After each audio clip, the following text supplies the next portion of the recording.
And we're live on YouTube. Are we good? Okay, welcome everyone. I'm gonna reconvene us to open session. And before we start, I would like to introduce Mariana, who has an announcement for our Spanish speakers. Hola, buenas noches a todos. Espero que me escuchen bien. Si quieren escuchar esta reunión en español, van a tener la opción de hacerlos indicándolo donde dice un globito que dice el intérprete o language. Ahí, según su preferencia, escriben español o inglés. Gracias. Thank you, Kelly. Thank you. All right. Good evening, everyone.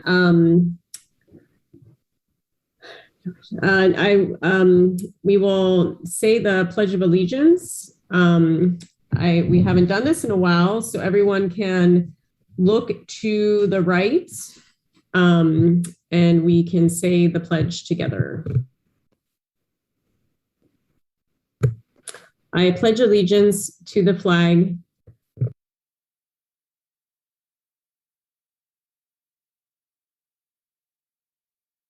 indivisible, with liberty and justice for all. Thank you.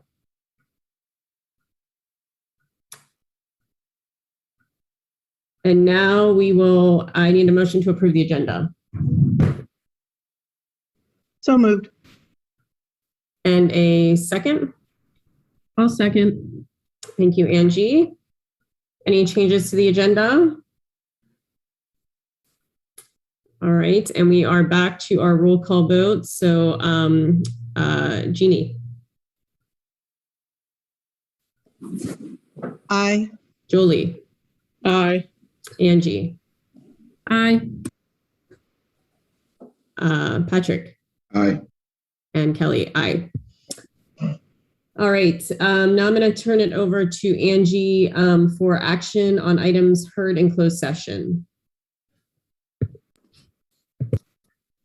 During the previous closed session, the board acted to authorize the district superintendent or designee to notify 0.4 FTE temporary certificated employees pursuant to Education Code Section 44954B that they will not be employed for the remainder of the 2021-2022 school year. This was a roll call vote as follows. Trustee Noe, aye. Trustee Fernandez, aye. Trustee Lewis, aye. Trustee Aiello, aye. Trustee Nagel, aye. 5, which gave us 5 yeses, 0 noes, and 0 absent. Thank you, Angie.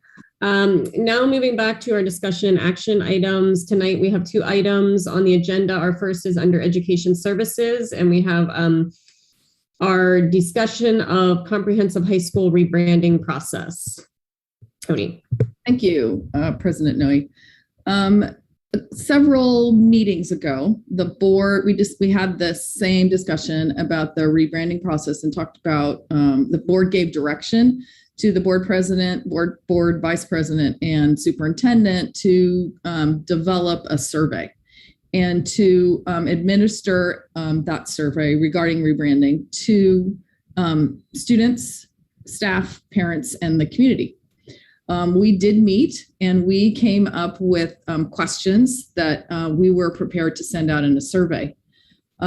Prior to sending it out in a survey, we discussed the fact that we were going to send it out to several pilot individuals from those groups to get feedback on the survey to make sure that the survey represented the information that we wanted to get back from those stakeholder groups.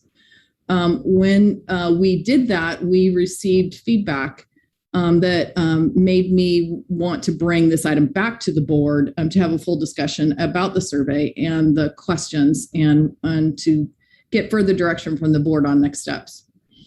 So the questions that we had proposed in our survey were very simple. There were 4 questions on the student survey. One was about their grade level. The second was about where they would have attended had the schools not merged. The third question was we asked them to rank the name of the preferred name of the merged school. And we asked 3 options. We asked West County, Anley, or other, and asked the student to list it. And then we asked how important the name of the school was to that student. we had asked similar, we were proposing asking very similar questions to all of the other stakeholder groups. But we were going to add a fourth or a fifth question to the other stakeholder groups. And that was about ranking a list of expenditures in terms of the fact that the district has limited funds. How would this stakeholder rank expenditures? So I did send this sample survey out to our stakeholder groups and received some pretty pointed feedback. And the feedback was specifically about some of the questions. The one question that asked about would the student have attended either Annalee or El Moluno before the merging of the two schools. All stakeholder groups, their feedback was that they would recommend not asking that question, as they thought that that question would create division in a school community that has now created a joined culture together. So the feedback was really that the students have, well, quite frankly, some of them said the students had moved on, that they have created their own united culture. And to ask that question would create division among a group of students that have now joined together. That was also the same, that feedback was specific actually to the student group. There was some feedback about the ranking of the preferred name of the merged school. And some of the feedback was that they thought that given where we are now, that the question should not include Annalee as a stated option, that we should ask if the preferred name of the merged school would be West County, and then the only other choice would be other. There were some other suggestions about how to rephrase that question, but the point of that was really about the fact that to ask students or stakeholders now, since we've become West County, to ask them pointedly about going back to Annalee, some people thought that would ignite feelings, negative feelings in the community that has now pretty much settled on the West County name. There was that was feedback for both the student and the parents survey. In asking the question about ranking the budget choices, there were some comments about the fact it needed more explanation about what some of the options were. And then there were several comments about the fact that putting out a question like that, because one of the options was rebranding.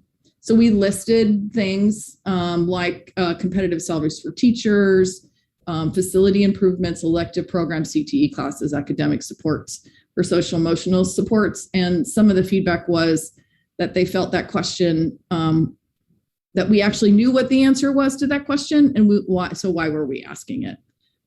Assuming that most people were going to say that rebranding was the lowest priority. So since we likely knew that answer, why were we even asking that question? I think that was the majority of the feedback specifically on the survey. There was a lot of emotion that I received in the responses to this pilot. And a lot of the feedback was that the analogy that was used several times was putting this survey out in this form was like throwing a match on dry leaves. The sentiment was that we have gotten to a place of relative calm comparatively in the district at this point, and to send a survey out like this right now would ignite those feelings again from stakeholders. So I just felt like it was important for me to share that feedback with the board and then talk to the board about how we want to proceed, if we want to tweak the survey. I guess the options are open. Do we tweak the survey, send it out to different stakeholder groups? There is one other option that I did that I did investigate. And actually, I forgot to mention this feedback. The other feedback was that given that the current population of both students and staff and parents is the majority of those stakeholders are from the former Annalee attendance area. When you just send out a survey like this, there's no way to separate the responses. I don't know if I'm making any sense. The responses are going to definitely be weighted towards where the majority of the population is. So unless you ask whether or not the respondent is from the former El Molino or former Annalee area, there's not going to be any way to separate those responses and weight them differently. But the responses aren't equal. Do you understand what I'm saying? Because there's a lower number of people from the former El Molino school than there are from the former Annalee school. Does that make sense? What I'm saying? So there was some concern about that, about how will you be able to look at the data in a unbiased way when the responses will be weighted depending on who answers them. So in thinking about that, one of the suggestions that I received was that we possibly look at a third party doing a more unbiased representative survey. So I did contact a person who does surveys for a living, and I need to find it on my, and he did say that he would be able to do a poll similar to the kind of polls that happen when we do bond or parcel tax, but it would be a representative sample of each of our 4 groups. And it would be a survey where you would say, are you a student, a parent, a staff member, or a community member? And then you would get a different set of 4 questions depending on which the stakeholder groups you're in. If you answered yes to a question, it would take you to different questions versus if you answered no, it would take you to other questions. And it would be easier to disaggregate the information in that way. The estimate for doing all of the surveys that we needed, so 4 stakeholder groups, I said 4 to 5 questions of each of those groups. There would be 500 was considered the maximum of questionnaires that would go out. It'd be 500 representative, 500 surveys that represent all of the populations. And that cost for doing that, along with the tabulation report and an analysis of the data, would be $7,500 for all of that to happen. So I also wanted to put that option out for the board to discuss. And what I'm looking for is some direction from the board for next steps in terms of this survey. I don't know if you have questions. Okay, thank you, Tony. So turn it back to the board if you have any thoughts, questions, and then we'll open it up for public comment.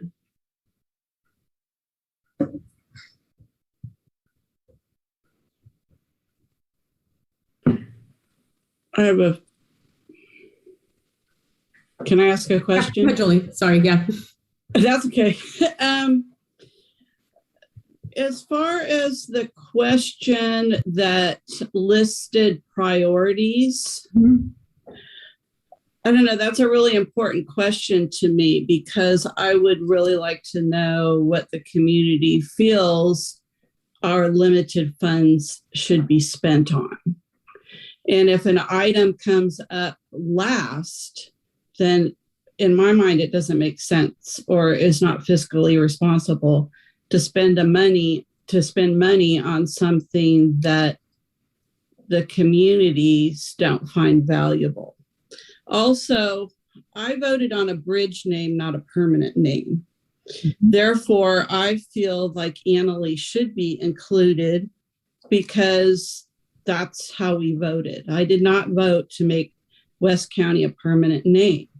Mm-hmm. I thought it was very clear. I thought we made it very clear that it was a bridge name. And I think to go back on that right now would be dishonest.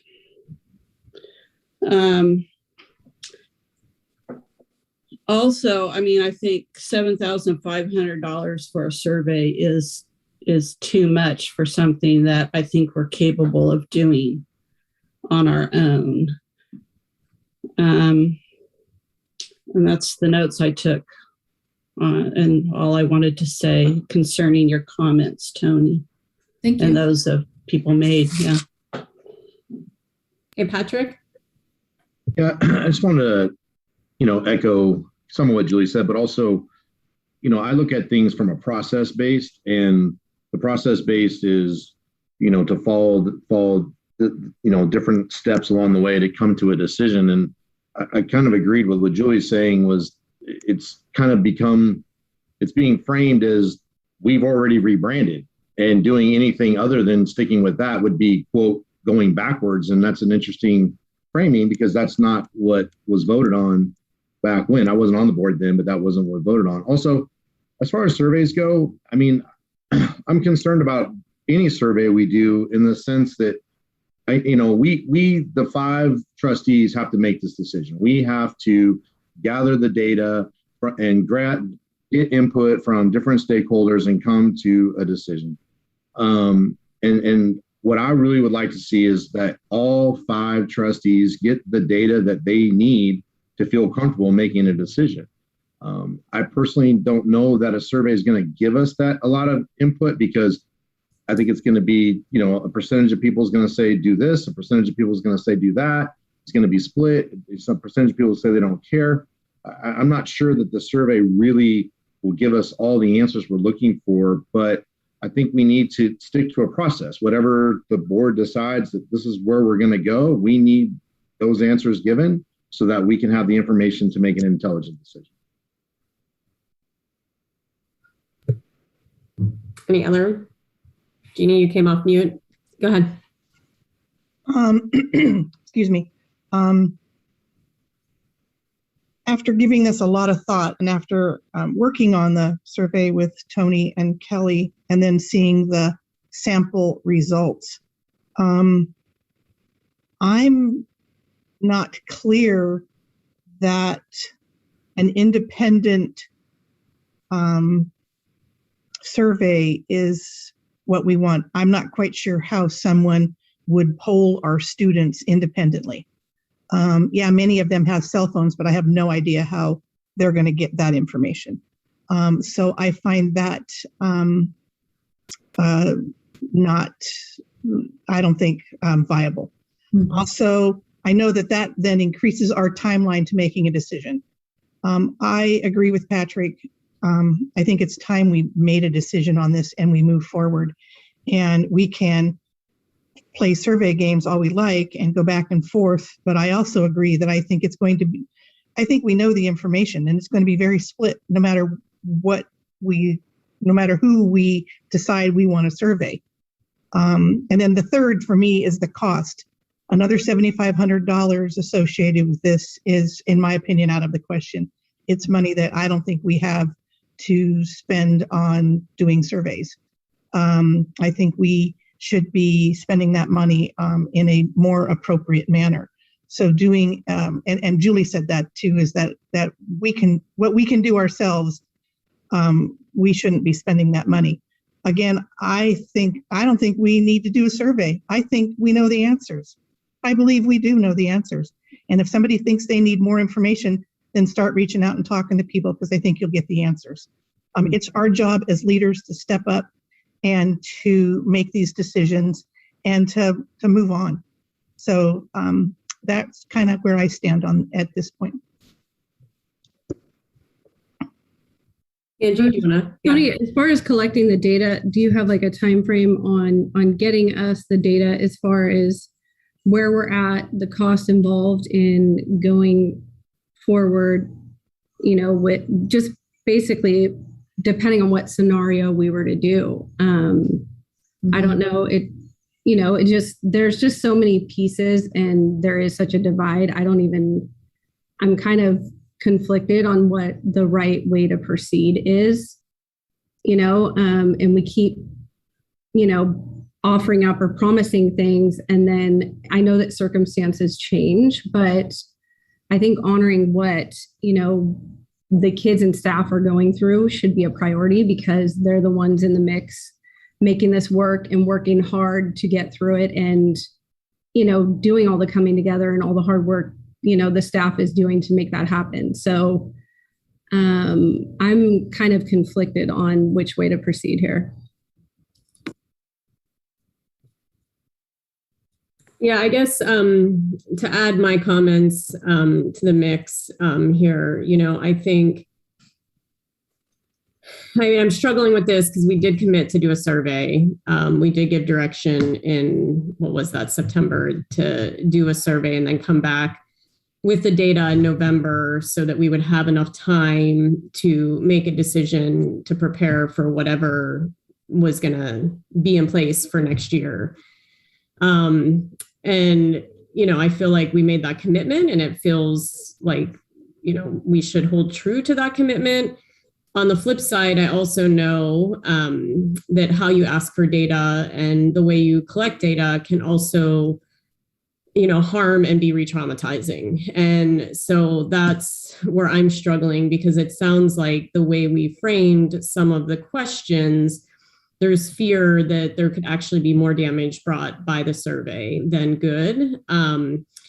And I feel like, to your point, Angie, I just don't know. I mean, we're hearing voices from the students, we're hearing voices from the community, and I just wish we could hear from more voices, because I'm just not clear if those voices are they representative of everyone, or are we hearing from a few voices that are, you know, stepping up to say X, Y, or Z is the best strategy. And so I'm sort of at a loss as far as, you know, how we move forward with getting the information that we need to make an informed decision. And I think for me, what I have seen is, you know, we made a really awful, hard decision due to the budgetary issues in our district to sustain quality programs, to merge our high schools. We followed that with another difficult temporary decision around a bridge name. And I just feel like, rather than creating spaces to heal and bring the community together, we just keep pulling people apart.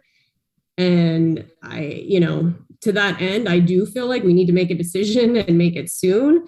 And I don't feel like I have the information I need to be able to make a decision that I feel reflects all of the voices and not just a few of the voices that I'm hearing from. And I am concerned about us doing our own survey, because I feel like, especially the community survey, there are ways in SurveyMonkey that you can, create a link that only can be taken one per per computer. But there's ways for people to get around the IP address. I mean, there's ways for people to trick computers so that that survey can be taken multiple times. So I'm not even confident that the data that we would get back would even be reflective of anything other than what we already know, that people are going to push that out to say, we want our choice to bubble up to the top. Mm-hmm. That's why, that's why you pay good money for a survey that's truly representative, because it takes time and effort and energy to do that in a way that doesn't make it that, people can sort of play with the results to get the end outcome. So I know I'm not being clear here. I think I'm just processing where I am, and I don't know, how we get to a space, and maybe it is just we have to make a tough decision and struggle through that discussion and talk about what might be the best option. Mm-hmm. Julie? I have to say that I agree with you, Kelly, in that I don't feel like I have enough information about how people feel.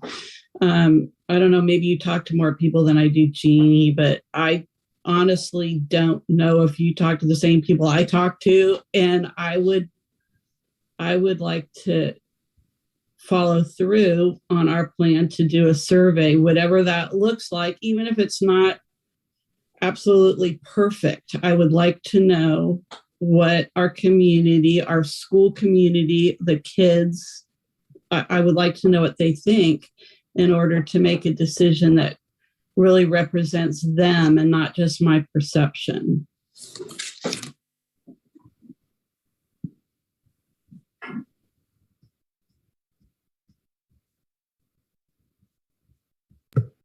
Do we have more board comment? Do we want to open it up for comments from the public?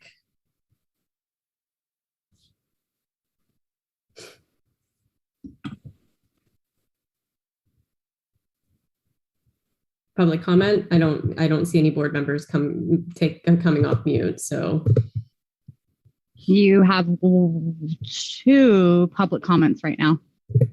3, 4, 5, 6, 7, 8. Okay, well, let's open it up to public comment. I hope we're, dusting off the cobwebs of how this works in a virtual format. So we will use the raise your hand feature as a way to take our public comment cards. We don't have public comment cards. We do use the raise your hand feature. So if you are planning to make a comment, please go ahead and raise your hand, and then we will bring you in the room. At that point, we will not be taking any more raised hands after we bring people forward. So it looks like we have 4 people. So why don't we go ahead and bring them in for public comment. And I know we have 2 hefty agenda items tonight, so I think we'll go with 2 minutes for the public comment because I know our other item is going to take us a large amount of time as well.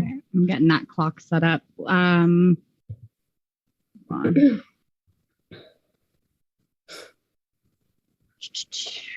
All right. So just confirming with you, Kelly, the last speaker would be, I'm assuming this is Tara Del Drago, says Waylon. And we have 5 right now, so whoever the 5th. She's the last one. Tara Del Drago. All right. Friendly reminder to everybody. I'm going to bring you into the room, but please don't I'm going to unmute you, but please don't unmute. Do you want me to bring them in the room, or do you want them to just speak? Sorry. I'm new at this again, so yeah. How do we used to do it? I don't remember. You just let them speak. Yeah, let them speak. Yeah. Kelly, can I recommend that you read our little statement? I don't have our statement on the agenda tonight. I have the public comment thing that I have up here, so. Can you read it to us? Can you read it, Jen? Is that okay with everybody? Mm-hmm.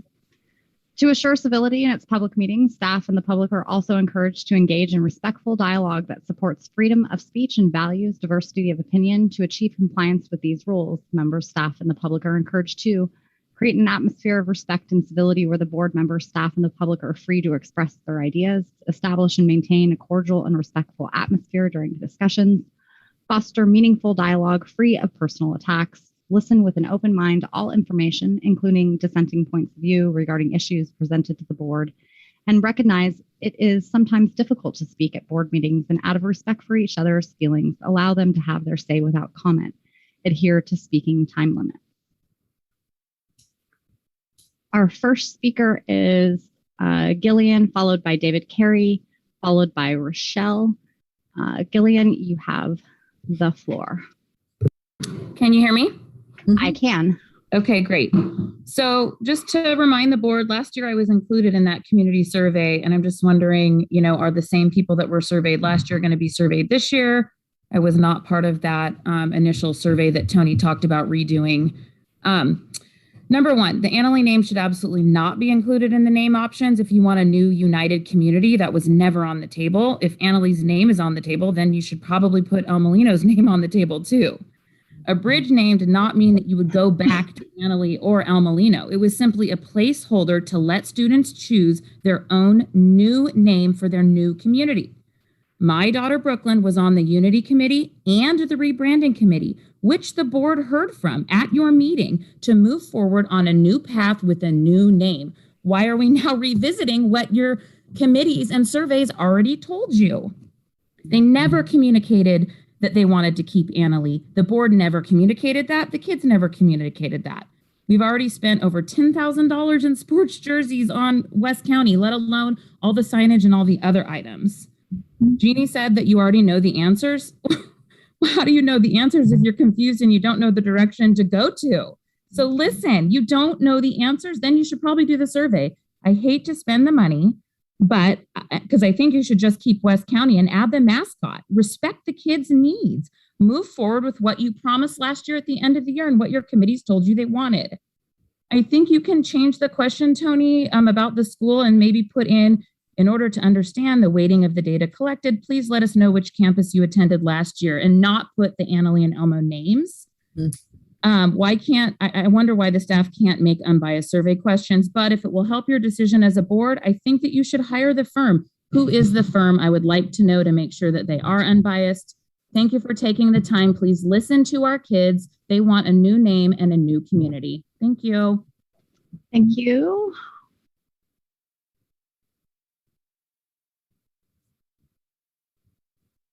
Next speaker is David Carey, followed by Janelle. And Janelle, I have you here twice, so we're only going to allow you to speak once.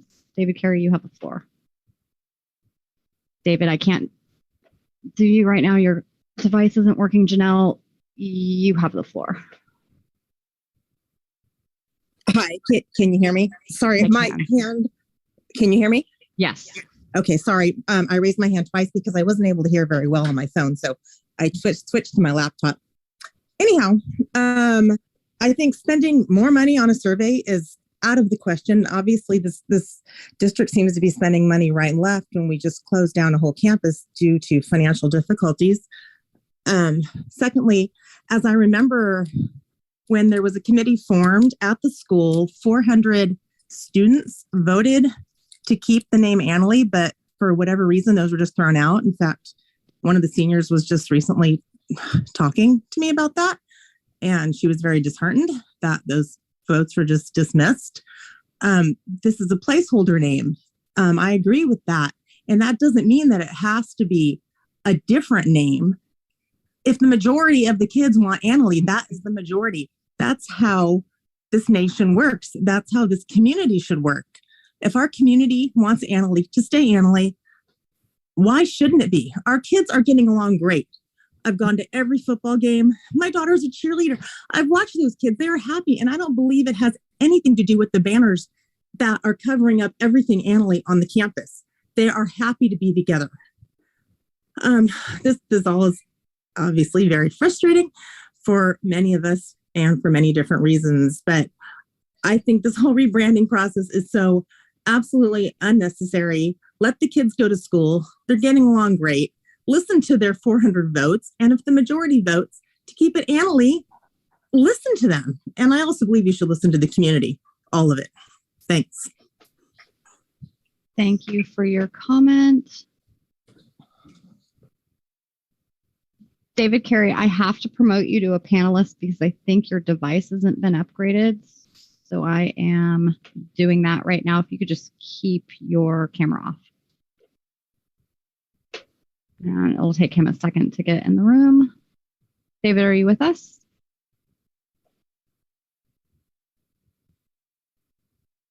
All right, I'm going to move on to there he is. Can you hear me?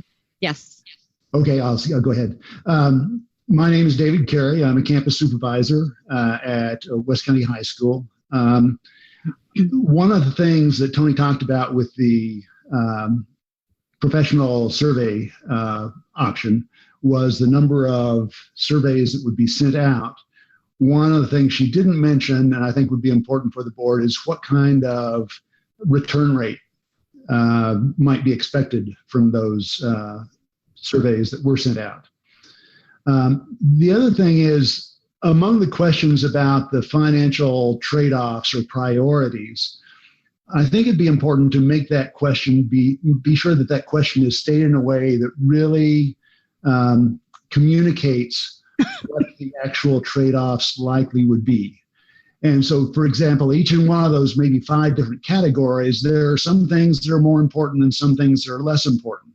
And also with rebranding, what I had heard early in the year was that some of those quote unquote rebranding costs were costs that we would incur anyway as part of a regular ongoing process and of upgrading and doing maintenance.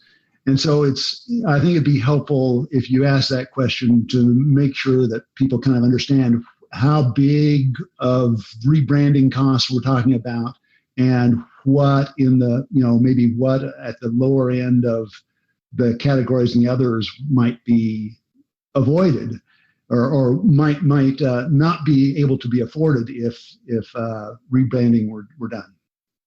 Thank you. Thank you. And let me just,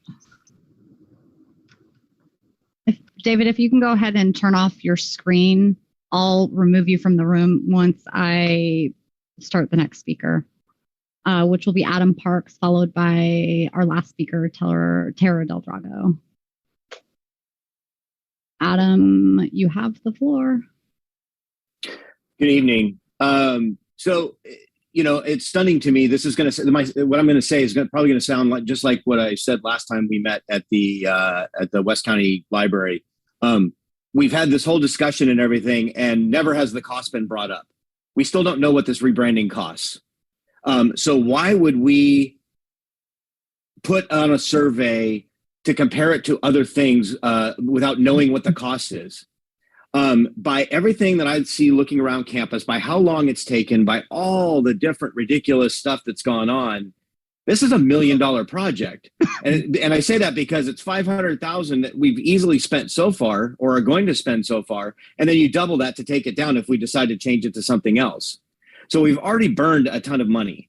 $7,500 in the grand scheme of things, not a big deal. And it's certainly, when you compare, you can't have the Board of Trustees and the superintendent create a survey. It's inherently biased to begin with. Certainly, Tony has expressed her bias in this already tonight.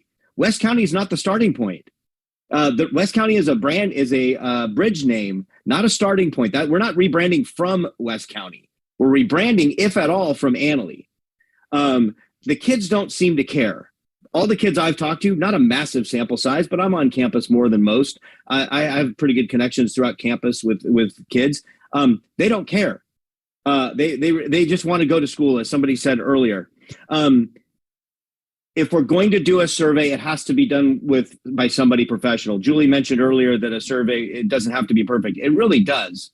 If it's not perfect, it's not worth doing, because it's just going to be useless information. And in that case, Jeannie Fernandez is right. We already know the answer if we survey the public. And lastly, sample size won't work because everybody's going to want their say. So if we're going to do it right, but don't do it. There's no reason to.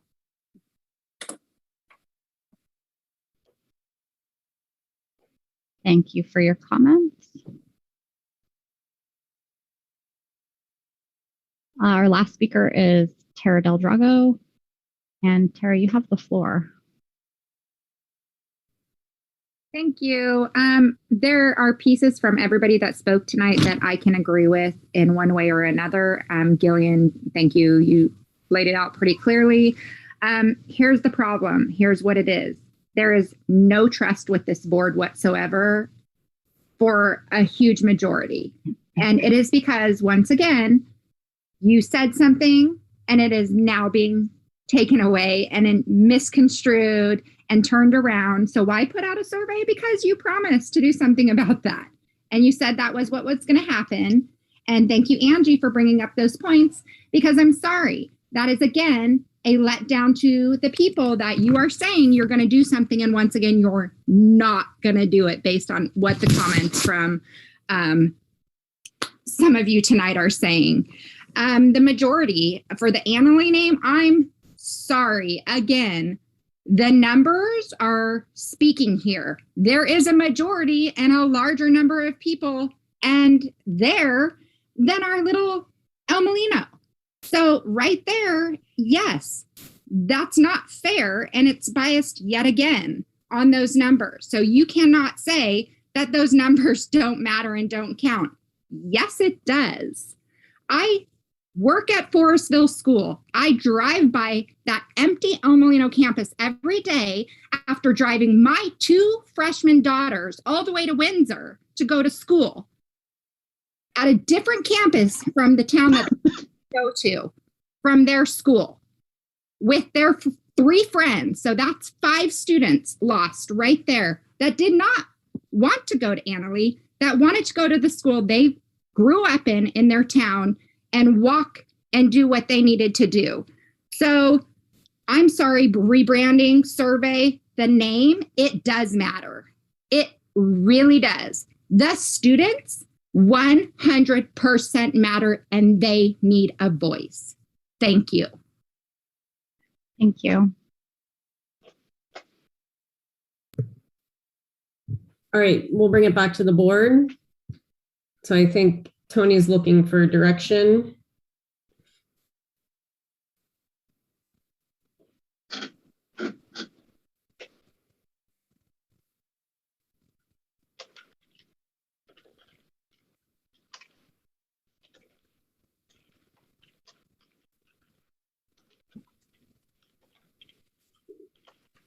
Go ahead, Julie. So I'm not any more clear than I was before, except that I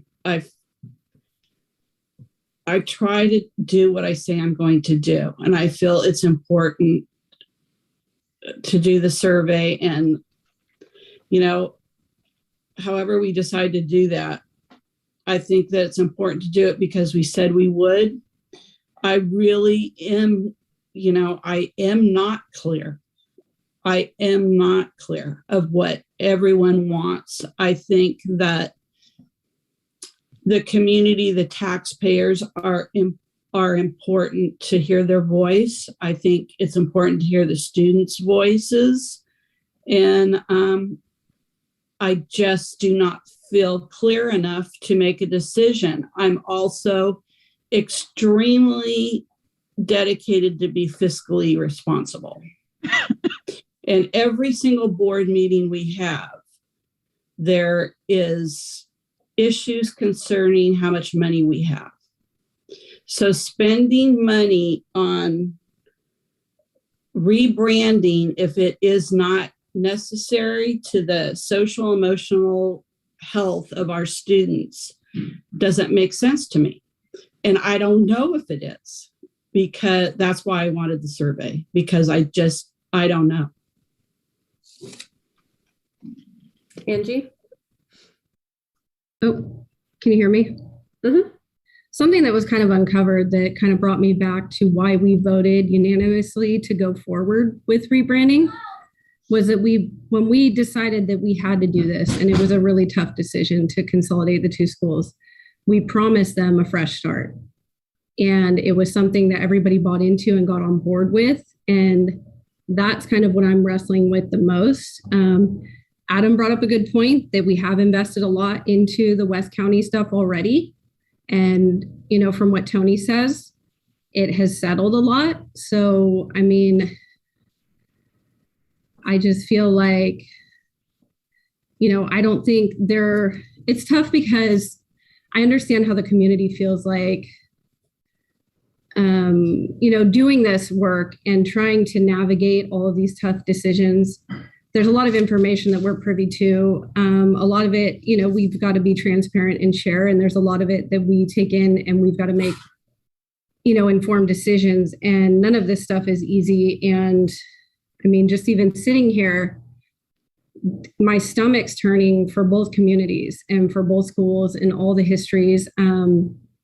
You know, I'm an Annalee alum, my husband's an Elmo alum, and my heart goes out. But when we're thinking about like the staff and the students that have been through so much and how well they're embracing this already, the disruption and the amount of turmoil to, you know, we've gotten information about there's not enough uniforms to go, you know, either route with this. There's so much information that we need. And I just go back to, you know, the staff and the kids and how they're taking all this on. And I just feel compelled to, you know, follow their example. So that's kind of where I'm at.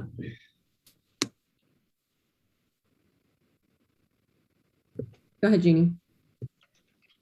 I want to concur with what Adam said with regards to the money. I did say I want to make a decision sooner than later, and I'm concerned that this is some sort of a survey from an independent contractor is going to take longer than I think we want or need. Also, I can't go with the cost on that. I just can't. But and Tony knows this. I already told Tony that I would really like some dollars that go with the scenario she put in front of us. I think it's important because we need to make decisions, like Julie said, that are fiscally responsible. And without those numbers, I can't make any decision, survey or not. I can't. And so, and I know that's something she's working on. So I'm hopeful that we can get that sooner than later, and then we can move forward and make a final decision. I do want to concur with what Angie said earlier when she said things change. And yes, we may have, quote unquote, promised the kids we would do a survey. We probably should have never promised we'd do anything, because now look at us. But things change, scenarios change, dollars and cents change. And so I'm not sure, so I'm not sure that that's the right way to go. I'm also very concerned about what was stated in the test survey that Tony did about how, by doing a survey to the kids and or teachers, especially, that we then start to really upset the apple cart, and just cause turmoil and more strife that maybe we don't really need to cause. And again, I still have the question of, if we were to use an independent contractor, how in the world would they be able to survey students? The only way I know that we can do that is through their emails. And I don't know how an independent contractor is going to do that, because I don't think we can release that information to them.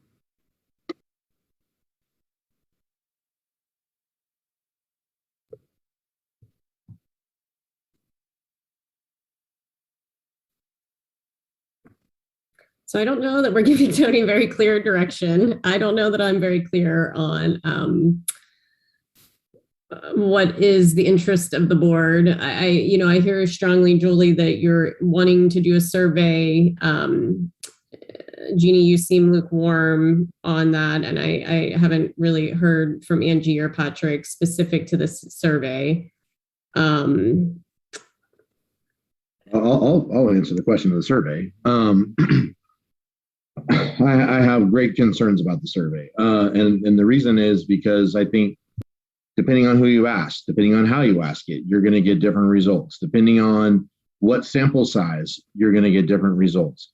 If you really want to get as many as possible, and if we're really talking about using a third-party vendor, then that cost is going to go way higher than $7,500. 500 people in a cross-section that's not very many, when so many people have voiced an opinion. That's only even a third of our student base, not to mention community members, staff, etc. So for me, like, it's kind of an all or nothing proposition, right? You either kind of go all in and do a massive survey and get everyone's input, tabulate the data, or you kind of don't do it at all. I have concerns about who the pilot people were that gave the negative feedback. I mean, if people were asked and they're very strongly opposed to certain things, well, then that's going to skew the actual results that we got back. So all of these things make it kind of a crapshoot to me. But I am a person that's directed by a process. If Julie is adamant about a survey, and Kelly, if you're adamant about a survey, then I'm okay with you guys having the information to make the decision that's going to make you feel most comfortable to make. Because at the end of the day, we have to make a decision, and we have to get the data that we need. For me personally, I want to see cost of the options. I want to see a plan. What are we doing year one? What are we doing year two? What are we doing year three? How much does it cost? Where is that money coming from? Where are we allocating this money? What are we not going to buy because we're going to spend that money? Those things mean more to me than a survey.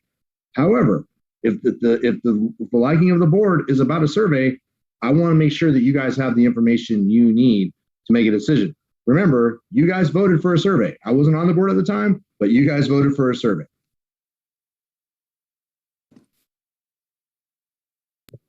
Go ahead, Angie. I mean, I understand what Julie's saying, and if surveying the students and the staff to get that input helps create a more informed decision, and we get these other components of cost or scenarios that we need to, I don't see a big problem with that. Julie, go ahead.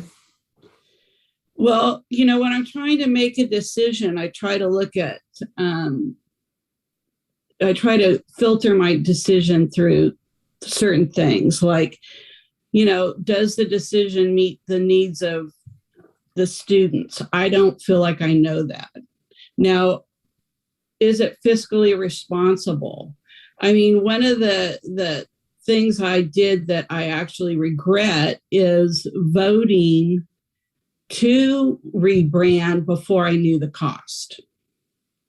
And I asked for the cost and I didn't get it. And I I agree with Patrick and everybody else who stated this. Year to year, I want to know how much everything's going to cost, because we say, oh, well, some things won't be replaced until they're needed. Well, what exactly does that mean? How long are we going to keep the annually scoreboard up? I want to know that stuff, because like I said, each board meeting we have, we're faced with financial decisions based on the fact that we don't have enough money for things. So, you know, and that's what I'm not clear of. How important is rebranding to the success of our students? Well, I mean, Jolie, for me, I think the costs are really needed. And I know that we've requested that multiple times and Tony is working on that. And I agree that it's the long-term cost. I mean, I would like to see over the next 10 years, I mean, we know that there's things that are going to need to be redone. And even if it's at the time that they're going to need to be redone is 5 years from now, it would be good to know that cost. And if it's going to be more and where that money is coming from, because I think that also is important to know, because I know for some of the rebranding, if it's a cost that we would do anyways at the time period of which we would do it and it's coming from the bond, that's a little less weighted than a cost that we're incurring because we did rebranding and we're having to do it sooner, if that makes sense, if I'm saying that right. Is Jenny in here to ask? Because that was kind of the impression I was under when it was originally pitched, was that these things would be done in phases when they needed to be dealt with, you know, as far as paint or the all-weather fields or whatever it was. I want to say yes, and you're going to get all that information in our next board meeting on the 10th. I have preliminary information on that, and all of that information is coming to you. And in the next section of this board meeting, you're going to hear about all of the facility things that are on the list to have happen. I think what I'm asking for direction on the survey. I'm clear that the board wants more information about budget. And I gave the board all of the costs for rebranding in a detailed list as part of the superintendent's report 2 meetings ago. And it's for the public and it's posted on the website. The plan is to bring those rebranding expenses back and also give you a detailed analysis of how much it will cost for uniforms for all sports, how much it will cost for the band and uniforms for the band. And then we are also talking about facilities and what the plan is for facilities. But you guys got to make decisions about this next section and what your priorities are for that before we can give you a timeline for this rebranding in terms of when it will happen. Okay. So there's other moving pieces in the budget part. So can I finish my comment? Because I was in the middle of my comments when Angie asked the question about Jenny. So specific to the survey, I just feel like I am way too close to this to develop the survey questions. I have bias. I feel like we all have bias. And I just feel like that's the value of having a third party do a survey, because they can have an unbiased perspective of how those questions are asked so that we get good data back. Well, I just feel like I am way too close to this to be able to say, you know, what is a good question or not a good question at this point, clearly, because we got negative feedback on some of the questions that we developed. And I think to answer the question around why it's a 500 person, I mean, I do think that a survey expert would be able to explain this. But that is, I mean, they base that on the total population in the community, and then they make a representative sample that is reflective of the demographics within that community to then come out with a plus, probably it'll be a plus or minus 4% statistical significance. So, I mean, it's a pretty reliable way to do a survey. That said, it is a large cost. And so I'm wondering, is there a way to bring that cost down by, I mean, it might be easier for us to say we're going to survey, if they could create unbiased questions that aren't developed by anyone, that someone's going to say, like, we had our own bias of how we develop these questions. Perhaps we could administer the student one ourselves, because that we have that universe a little bit more controlled because they're on our campus. We can access students a little bit better.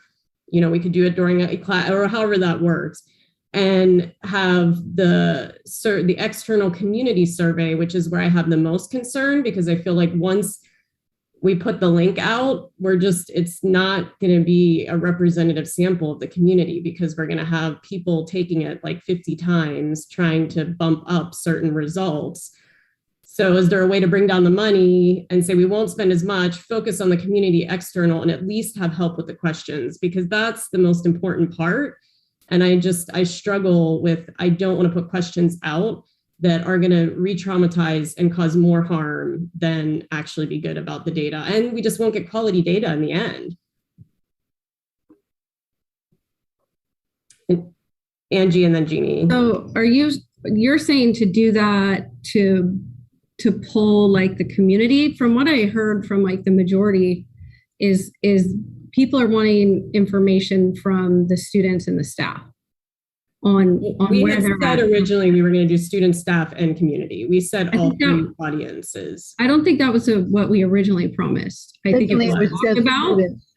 It was just staff and students to me. And community. At the board meeting where we decided to do a survey, it was all three. That was, but originally we promised we'd do a survey for students. Right. I think it's a community. I think it's a community school. I think, you know, we have. I think we're trying to gather data to find out, you know, like each is a different component. Like we're trying to get our finger on the pulse of where the students are at, where the staff is at, and what is the best for, you know, I think it was you that Julie that talked about like the social emotional adjustment or, you know, whatever of how to go forward for their benefit in doing all of this. But we have taxpayers too. Right. No, and I'm not saying get them out. This is, you know, this school belongs to the community. The community is invested in this school. They give a lot of money, support. I mean, this is a community where people stay and go to this school, you know, for generations. I think they deserve to have input into what the name of the school is. And I know Jeannie's been wanting to make a comment for a while. Thank you. I have a suggestion. We all, to the number 5, we have all said we need more information about the finances. I suggest we wait and we have that discussion, and then we decide if we then feel we need to have a survey based on what those numbers say. Because it may be very clear when we get those numbers about how we feel. And then we can make that decision, because we can do a survey, but we're not going to make a decision until we have that discussion about numbers. And so I think that to me sounds like maybe an opportunity right here is let's hold off on the survey and let's get those numbers and have that discussion about the costs involved in the scenarios that were brought forward. Any thoughts on that? Tony, are you saying we're going to have the financial data we're asking, or at least as much as we can by next week? Yeah, that was the plan. I've already gotten at least half of it. I just need to get the other half. Okay. Does anybody have any objection to reviewing that data next week and making a decision on the survey after we review the data? I mean, it's just next week. It's 7 days. I agree with that. That would work for me. Okay. Angie? Yeah, that's fine. So what we're saying is we will hold off, no decisions on survey. We'll get the financial data next week, and then we'll be able to, we'll decide what additional information is needed. Okay. And remind me, Tony, when do you need a decision to be made as far as next year? Because I think that's why we had this November timeline for the survey. It takes about 6 months if we're going to change the name. It takes about 6 months to start that process and complete it for the next school year. So 6 months, including summer, or 6 school months? I think we definitely would need a decision by January. Okay. Mm-hmm. I think we can do that. Okay. All right. So I'll plan on bringing the budget information next week, and then we can make a decision about the survey from there. Thank you. Okay. So now we are going to move on to our board workshop, which is Jenny, Facilities Master Planning. Hi, everyone. We have a couple additional people with us tonight. We got Denise Fitcher, who is our building facilities supervisor, Kevin Chapin with QKA, one of our architects, and Steve Kwok with QKA. This is a little bit of a collaboration here tonight. Tony's going to kick it off with some vision and programmatic discussion. We're going to overview how much bond funds we have, and then we're going to walk you through step by step each building on each campus and identify whether it needs a major modernization, a light modernization, or preservation through deferred maintenance, and ask you for some direction at the end of the presentation. So I will share my screen. If everybody can turn off their video, except for our presenters.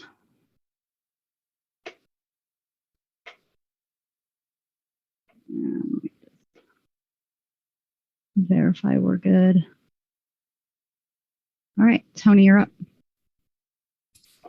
Okay, thanks, Jenny. So we wanted to start this presentation under the heading, under the guise of the district vision, because what we've talked about since I've been here is the fact that sometimes we make decisions without looking at where we're going as a district in terms of vision and program. So we wanted to start with that. I've been working with the new school model committee for over a year and a half at this point. And you've heard me talk about that a lot. And you've heard me also talk about the portrait of a graduate.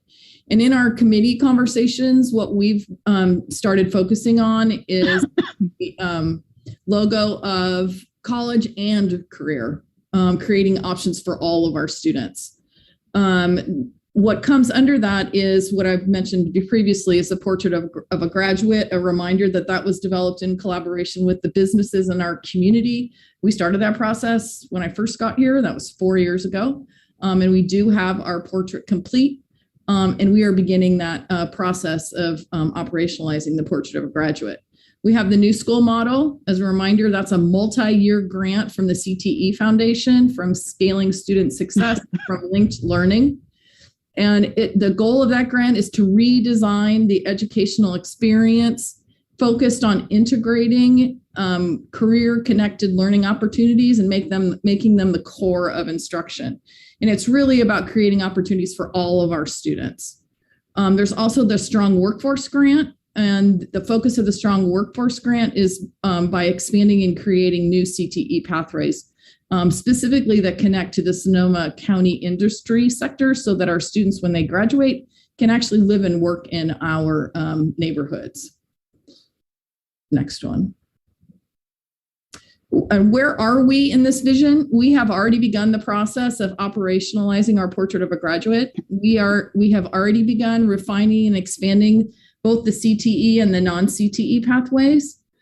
We've started to prioritize our course offerings in a strategic way and align them with the new school model and the strong workforce grant opportunities. This process will be important as we start the course selection process and scheduling for next school year.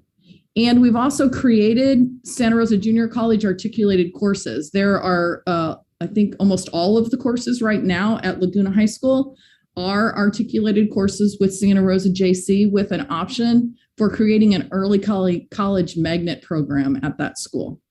So that's kind of the lens under which we're hoping to move forward with priorities for our facilities. The other thing we want to look at and remember is our enrollment and our enrollment projections. So we have slated here what our enrollment was. You can see in 1920, it was 1782. This was the enrollment specifically for in 1920, it was the enrollment for all three of our high schools together. 2021, you can see it went down just a little bit. In 21-22 this year, it's gone down to 1615. You'll see on this chart that in the next 2 years, there is a blip where we will increase slightly the enrollment for 2020 or 22-23 and 23-24. But then you'll notice in the 3 years following that we do continue a pretty sharp enrollment decline, where in 26-27, we are predicted to be at 1,400 kids at that point. So it's important to remember where we're going in terms of enrollment when we start looking at facilities. So take it away. Tag, it's my turn. So just to recap, I think we covered this in a prior meeting. We passed a $91 million bond a few years ago. Our community was very generous and gracious to us in doing so. We sold our first series for $20 million in August of 2018, and we sold our second series for $24 million in June of 2020. Balance currently available, which means those are funds that are not encumbered. We've encumbered quite a bit of funds on potential projects that are coming forward, but if we prioritize other things, those funds can become unencumbered, which is roughly $23-ish million, which leaves us a remaining allocation of $47 million, which would be likely sold in anywhere from 1 to 3 series. Facility and project type overview. This is where I'm going to let Steve kind of walk through the different classifications of projects that we have across all of our campuses and where we've identified certain things. And then we can address new facilities as well as non-facility items that bond would typically pay for to house new facilities. Okay, great. Thanks, Jenny. Appreciate it. And thank you to the board and to Superintendent Beal for making time for us this evening to talk about facilities. As was stated at the beginning of the board meeting, this is going to be a lot of information coming at you. So I wouldn't necessarily try to remember all of it, because you'll be able to go back and take a look at all of this, but do want to encourage you to go ahead and ask questions as they come up, because it is a rather lengthy presentation and a fair amount of information coming. So feel free to do that. So with that, what we thought we'd do is just kind of generally talk about the types of projects that we would be looking for in going forward with the bond facilities program. And they kind of fall in some general categories. And so for the existing facilities on the left-hand part of the slide here, you'll have deferred maintenance projects. These are, as it kind of indicates, these are kind of the building system upgrades and renewals of roofing, HVAC, plumbing, lighting, that sort of thing. The next category is what we consider a light modernization, where we're really kind of refreshing the building a little bit. Sometimes if we're just doing new paint, new finishes, new flooring, we don't have to go through a lot of the regulatory review that regular projects do.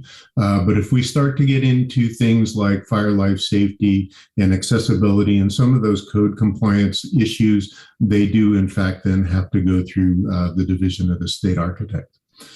And then we moved into our major modernizations. And then, so major modernizations includes all those things that you would see in a lighter modernization, but also would look to doing reconfiguration of spaces, moving walls around, that sort of thing, doing structural upgrades. And there's something called a DCR, which is a design criteria review of a building. In other words, if we're planning to do a major amount of work on a building, the Division of the State Architects asks us to undertake what's known as a DCR, and it really looks at the history of the building, particularly structurally throughout its entire life, and they begin to identify the things that are going to be important in that major modernization that we address, particularly again structurally for the building. And then the last group for existing facilities is site improvements. So again, ADA accessibility upgrades around the campus. The West County campus has a fair amount of ADA issues that we'd have to address. And then also landscaping, hardscape areas, making sure that we're taking care of the site drainage issues. Site lighting, and that's also part of safety and code requirements. Parking, vehicle flow, all of those sort of things we take a look at when we're doing site improvement projects.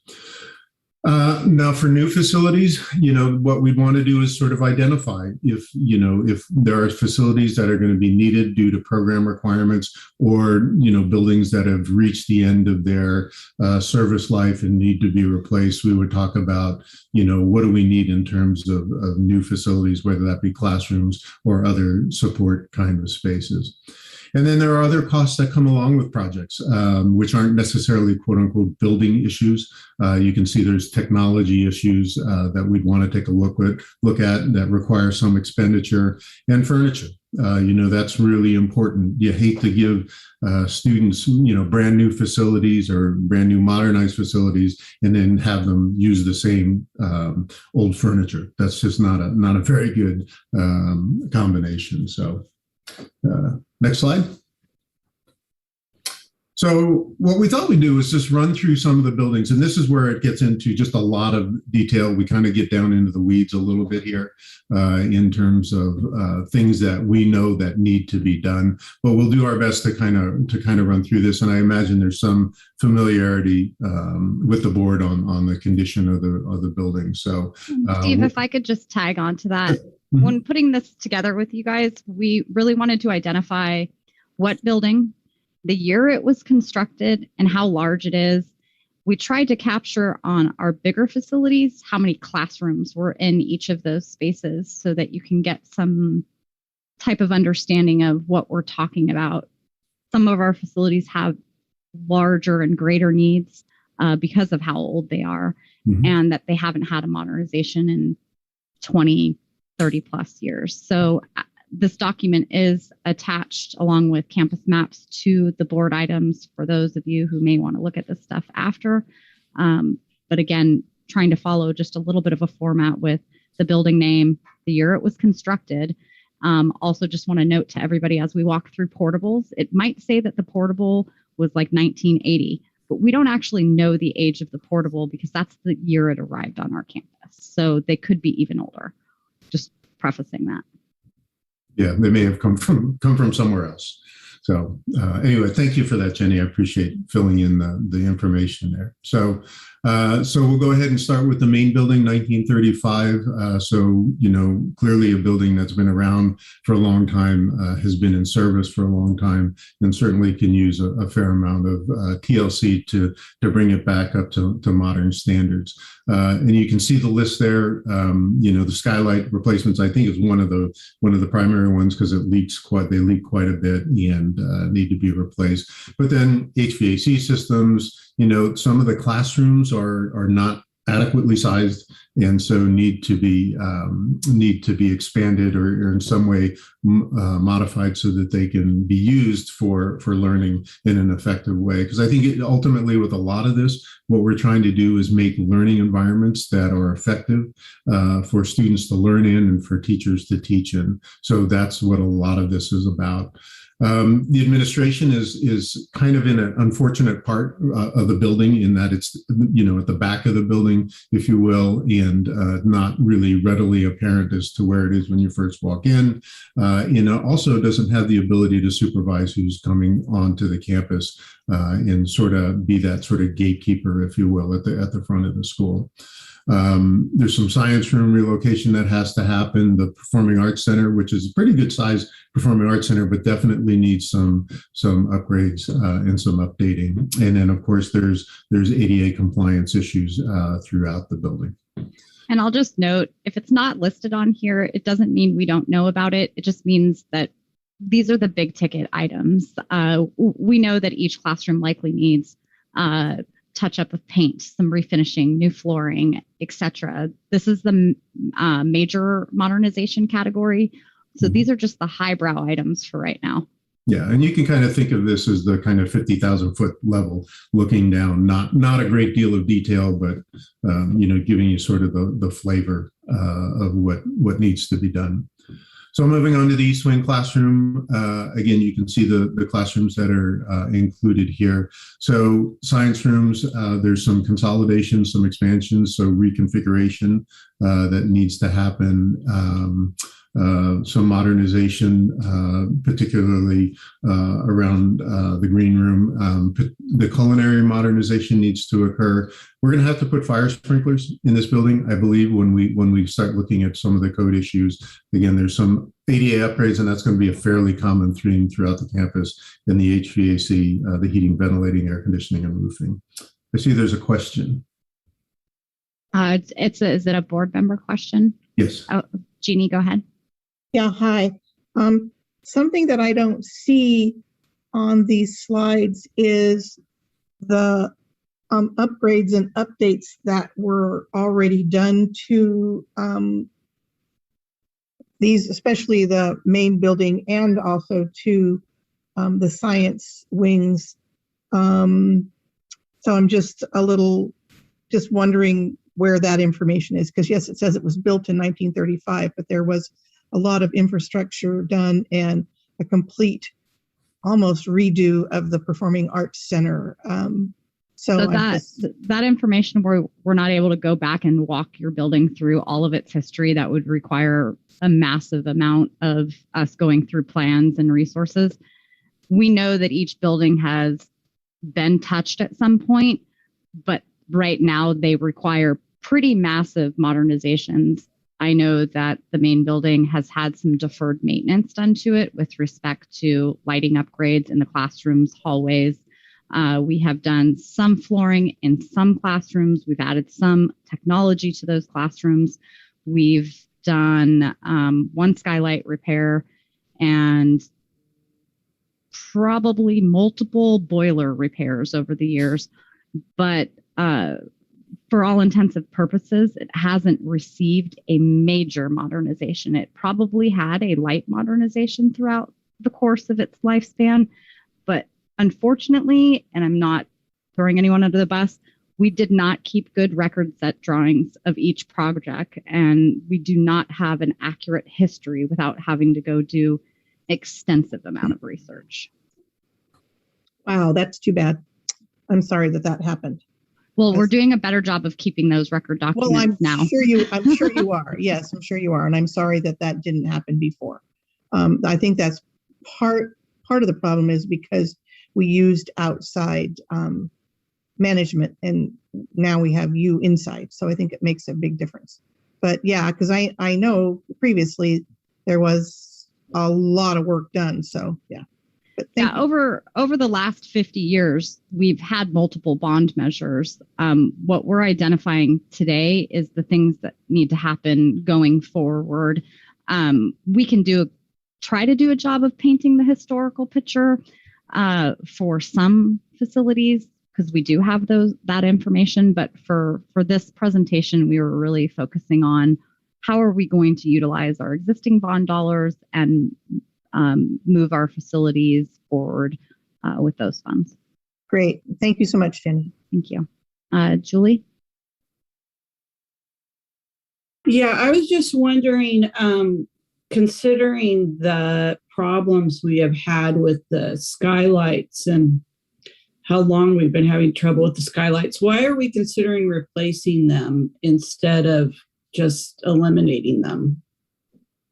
Well, that is certainly up for discussion. The review process for that, I believe, is the same, whether we cover them up or keep them as skylights. I know that they're in corridor hallways and the natural light is really advantageous. I believe those skylights are probably original to the building or very shortly thereafter and are corroded. The type of material that they use to make skylights today is significantly improved, albeit you have to deal with some weather-related issues.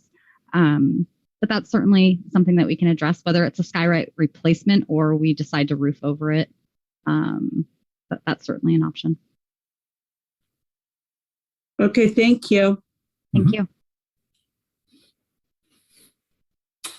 Okay, Jenny, should we move on? Yeah. Okay, so continuing with the major modernizations that we believe need to occur, the main gymnasium, again, pretty old building, 1935, needs a fair amount of work to it.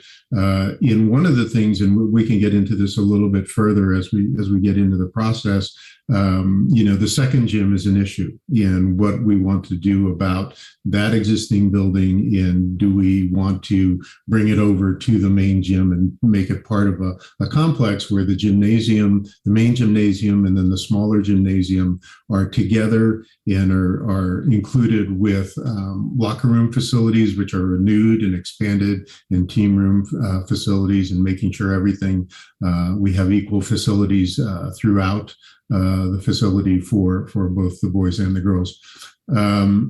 We currently have a situation where the gymnasium is not accessible by kind of standard ADA requirements. So I think one of the things that we'll definitely need to do is figure out how to include an elevator into the building. And then the rest of these items, are just items that are kind of worn out. So the bleachers, the flooring, the basketball hoops, the dance hall definitely needs some work. The roofing needs some work, and better circulation throughout the building, and being able to exhaust the heat in the building, particularly when you have large groups in there for sporting events, is going to be an important thing to do. The library, again, under this major modernization category, the building is small, particularly for a campus of the certain enrollment that you have now. It could be expanded. It would be a little challenging because of the way the nature of the building is put together structurally, but it could be expanded if that's something that we should definitely look at, or the possibility of actually replacing it with a new library. That would be, I think, definitely something we'd want to investigate as we're going forward. The cafeteria, again, pretty old building. I think the kitchen area definitely needs upgrading and expansion. I think the health department probably would want to see some improvements in the kitchen. Expand the seating area, and that doesn't necessarily mean the inside seating area, but finding out a way to perhaps have more covered eating outside. One of the things that we've learned from the pandemic is it's nice to be able to move some of these activities outdoors, and it's generally a more pleasant way to spend lunch anyway. So have expanded lunch serving possibilities, so expand the lunch line. And again, we've got some ADA upgrades throughout the building that we're going to need to do. All right.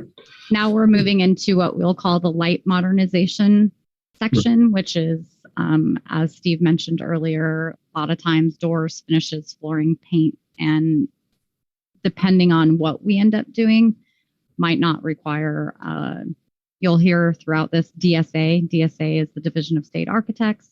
Mm-hmm. They are our approving body. We are not required to go through local permitting.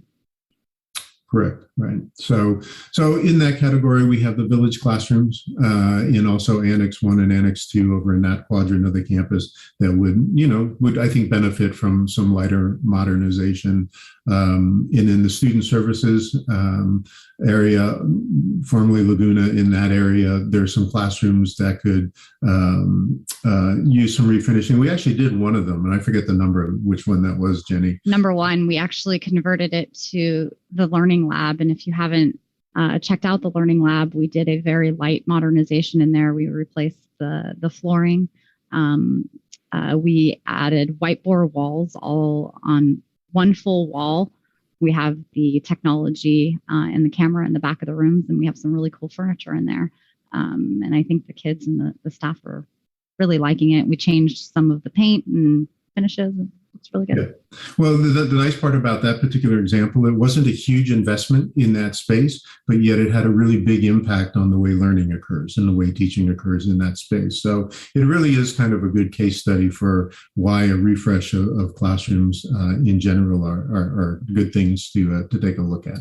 So we also have the admin office over there that could use some rework, and then there's the idea of can we repurpose it to something? So, or do we keep it as offices, in its current configuration? So that's something we can take a look at as well. All right, now. Now we enter we're not entirely sure about these buildings, other than we know that they're very close to their end of life, if not surpassed that end of life. So we would want to evaluate these facilities on whether it makes sense to do any improvements to them versus remove and replace. So I think the kind of important bullets are the ones on the right. Some general thoughts about, we really probably want to remove all of the portables on campus, as Jenny pointed out. They've been around for a while, and they may have been installed in 1980, but they may have been built in the 60s because, with portable buildings, they do move around a little bit. So they are really at the end of their service life. So it would really be good to replace those. But one of the good yardsticks about whether or not you want to remove a building and replace it is, would it require so much work that the modernization costs and the structural upgrade costs and all of the code requirements and ADA work that you have to do, if it's going to exceed the cost of replacing the building by 50%, so in other words, is it going to cost you half as much to modernize a building as it would be to replace it, then you really need to seriously consider just replacing the building. That's a yardstick that's been around for a long time, a way to measure whether or not you modernize or replace a building, and actually was used by the state for quite some time when they were looking at funding. Unfortunately, the state doesn't fund very many buildings anymore, but back when they did, that was sort of the yardstick that they used. And then all the buildings on the right or on the left, rather, are all the ones that we believe kind of fall into this category. Specifically, the one with the asterisks on it are those that we believe would be that hit that 50% threshold, and that we would likely spend more money rehabbing them versus just replacing them, given their age and the type of use that they have, and whether that use actually continues to make sense in terms of, specifically, we have an auto shop that we haven't had auto for in a long time. It is become a de facto storage facility. Yeah. And it's a beautiful piece of real estate. Yes. And, that brings up a very good point, Jenny. If a building really does not serve the purpose of supporting the programs, then it's even another factor in which you need to consider as to whether or not you want to save that particular building. Mm-hmm. And that's really what the conversation needs to be around the small gym and the ancillary facilities around it, because the small gym has the potential to be what we would look at as like a dry rot project that could go really bad because we can't see what we can't see. Yeah, and oftentimes I often warn people that when you start tearing into these things, you're going to find a lot of stuff you probably don't want to find, and you may find some things that would cause the decision to be made for you. Jeannie, you had a question? Yeah, thank you. More of a comment, I guess. And you and I have had this comment, Jenny, or this conversation I just thought I'd share with everyone else, that the small gym was completely redone in 1990 something. I mean, almost to the turn. And unfortunately, we now realize that it wasn't done right. And that's why there's all these problems.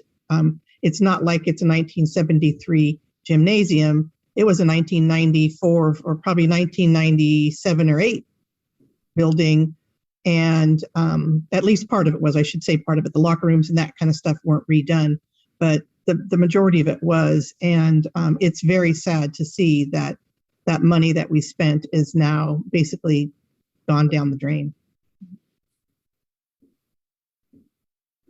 That happens on occasion. I'll have to go back and look and see what was done on the 1996 project or 97 project, just to, because you can see how it's a little wonky. You can see there was an addition, so I don't know when the addition happened, but I can tell you definitely those 2 science classrooms are from the 70s. Oh, next slide. Actually, Jenny, I don't think they are, so it'd be really good for you to look at. I think they were added later, but maybe not, but I don't think so. I was just talking from the interior, because when you walk in there, you literally, I feel like I'm walking into a retro place. Yeah, yeah, that'd be interesting to know. I'll find that one out. Next slide. Okay, yeah, so these are newer facilities on the campus that probably don't need much work, at least nothing immediate. So particularly the band building, since it's just 5 years old at this point. So not a lot of work needed there. But also want to identify for just the community, we do project out that we know that over the next 10 to 20 years that we're going to have deferred maintenance needs here. We do have lifespans on HVAC equipment, plumbing fixtures, doors, etc. So our newer facilities aren't without costs. They just aren't costs right now. Okay. So these are just some of the other facilities around the campus that, we'll need to do some evaluation on, particularly some of the athletic facilities.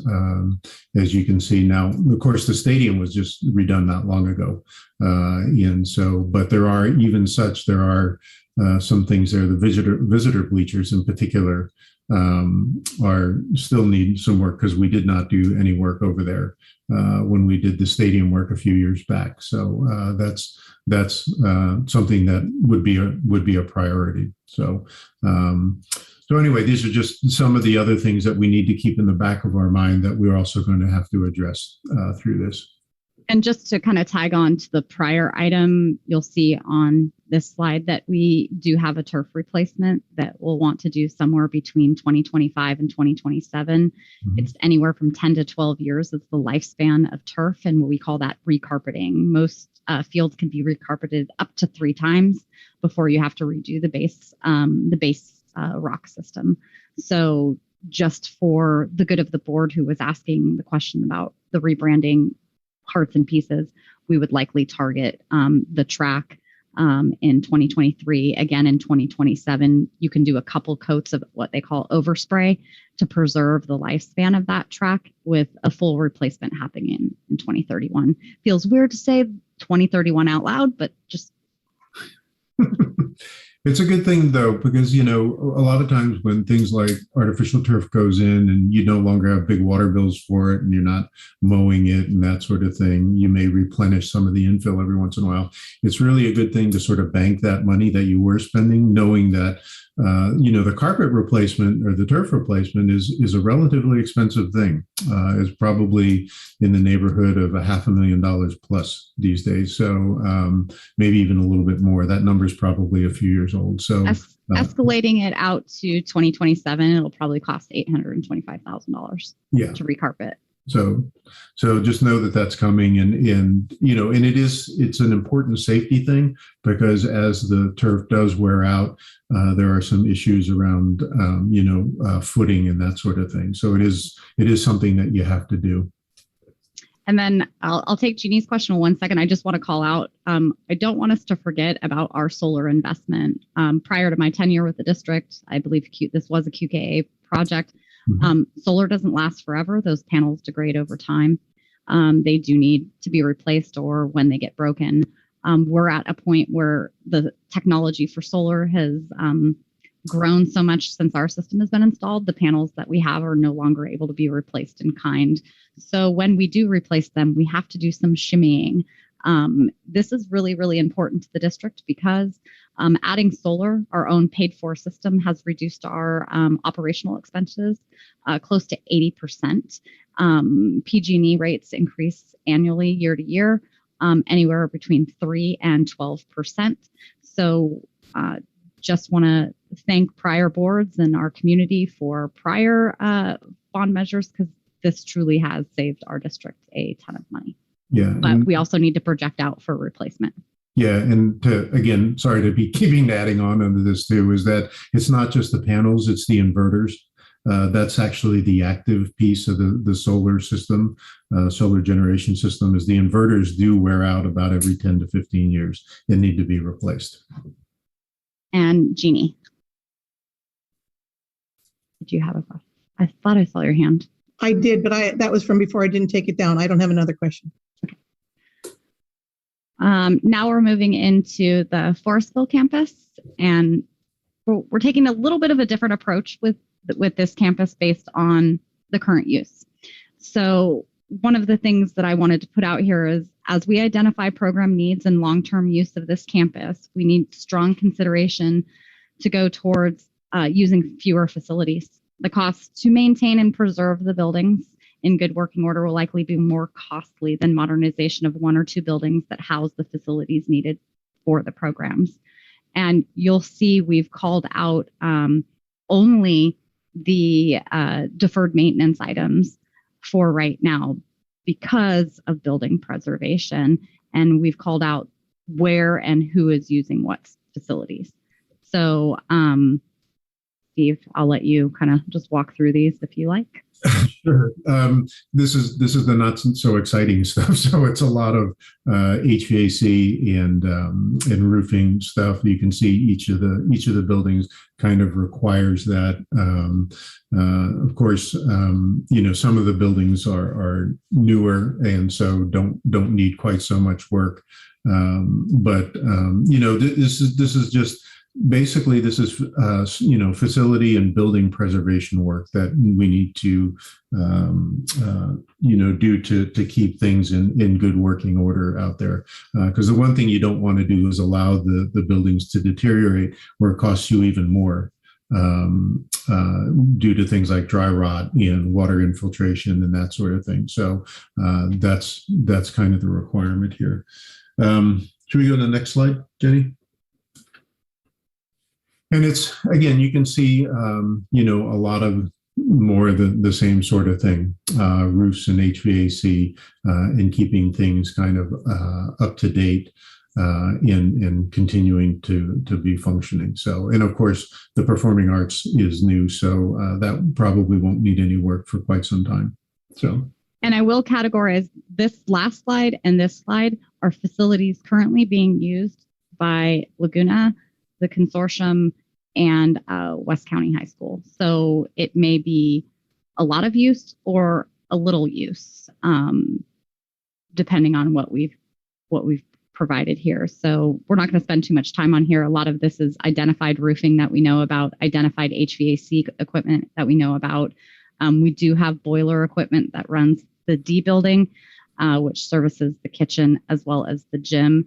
that should certainly be addressed and or abandoned. They are large systems that suck up a lot of energy, and there's a lot more energy efficient ways that we can heat those spaces and or cool them. Yeah. And then the last group is buildings that would, probably need to be removed. They're at the end of their life and are just going to cost money to maintain and probably not get much use out of them. And that's building H, building I, and building K is currently uninhabitable the last 2 years. It had a leak that we could not fix. And the repair cost to fix the leak exceeded the replacement cost for the entire building. We also reviewed the exterior campus, much like we did the West County campus, and have identified that we have a barn facility. I don't know what the plans are for that, as well as an ag greenhouse. If we're going to keep the tennis courts in their current location, we need to address the accessibility issues. As Steve mentioned, I think in one of his earlier comments, both campuses have some challenges with ADA access because of the topography and the grades in which they're at. I believe there's 4 to 5 different grade changes at the West County campus, and maybe 2 to 3 at the Forestville campus. And then also really just important to know that our irrigation systems across the district are just inherently old. Logan, our lead, or one of our grounds guys, spends a lot of time repairing sprinklers and the irrigation going from one pipe to another pipe. And it's often we're just chasing it. Again, just mentioning when we would replace the turf and the tracks at this campus. Also, just want to point out our stadiums across both campuses get a ton of facility use. When they asked the board for turf, when I first started 7 years ago, they said, if you build it, we'll come and pay to use it. And they weren't wrong. So we also have a need to upgrade both of our maintenance facilities. Right now, they are not in good condition, and our staff struggles with keeping those spaces dry as well. And we do have solar panel replacement at that campus too.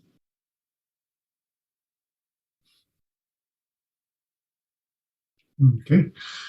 Yeah, in the district office, I think I've been recommending to the district, probably for 15 years that the district office be replaced in some fashion or moved somewhere else. So I'm not quite sure why they're still hanging together, but the buildings are still hanging in there.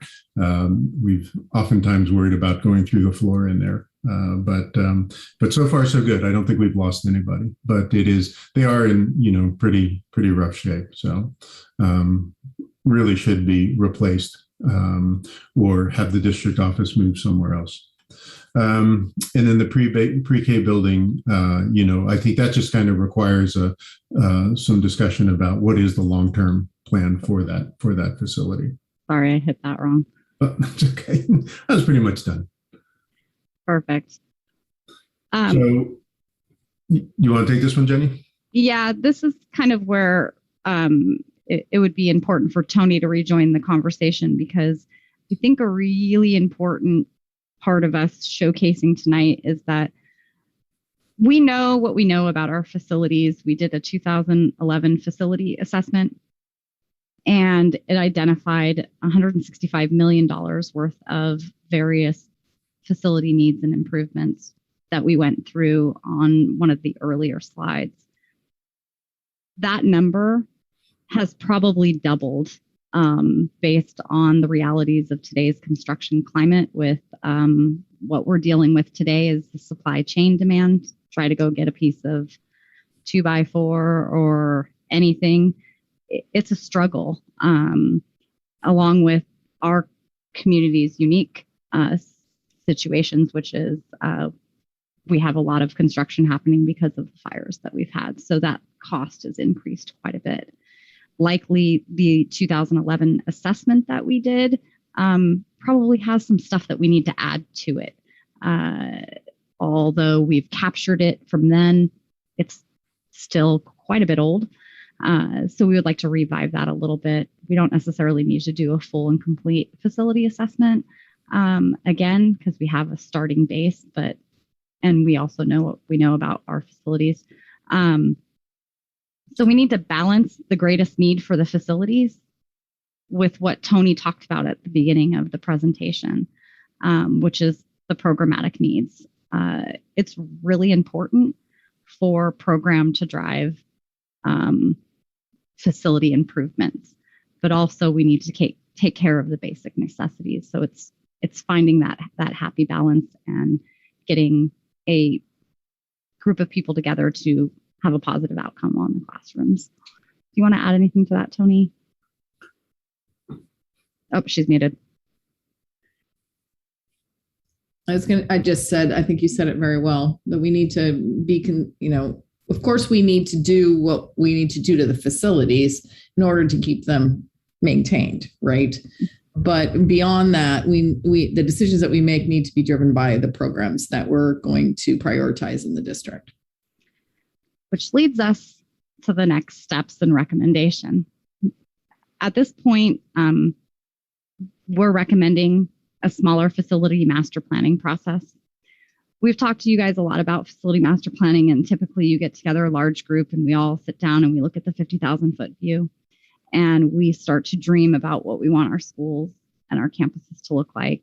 We talk about program, we talk about facility, we talk about how program needs will drive what we need to do to the facility.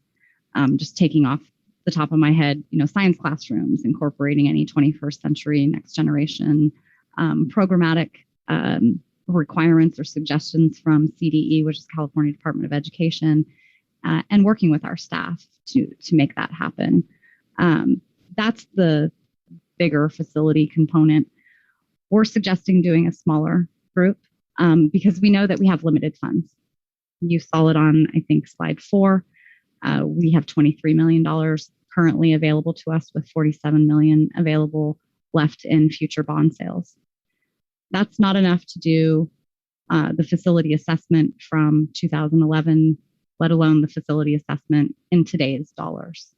The consultants here today, Steve and Kevin, would work with district staff and site administration to develop what we would call a project implementation plan based on the facility conditions.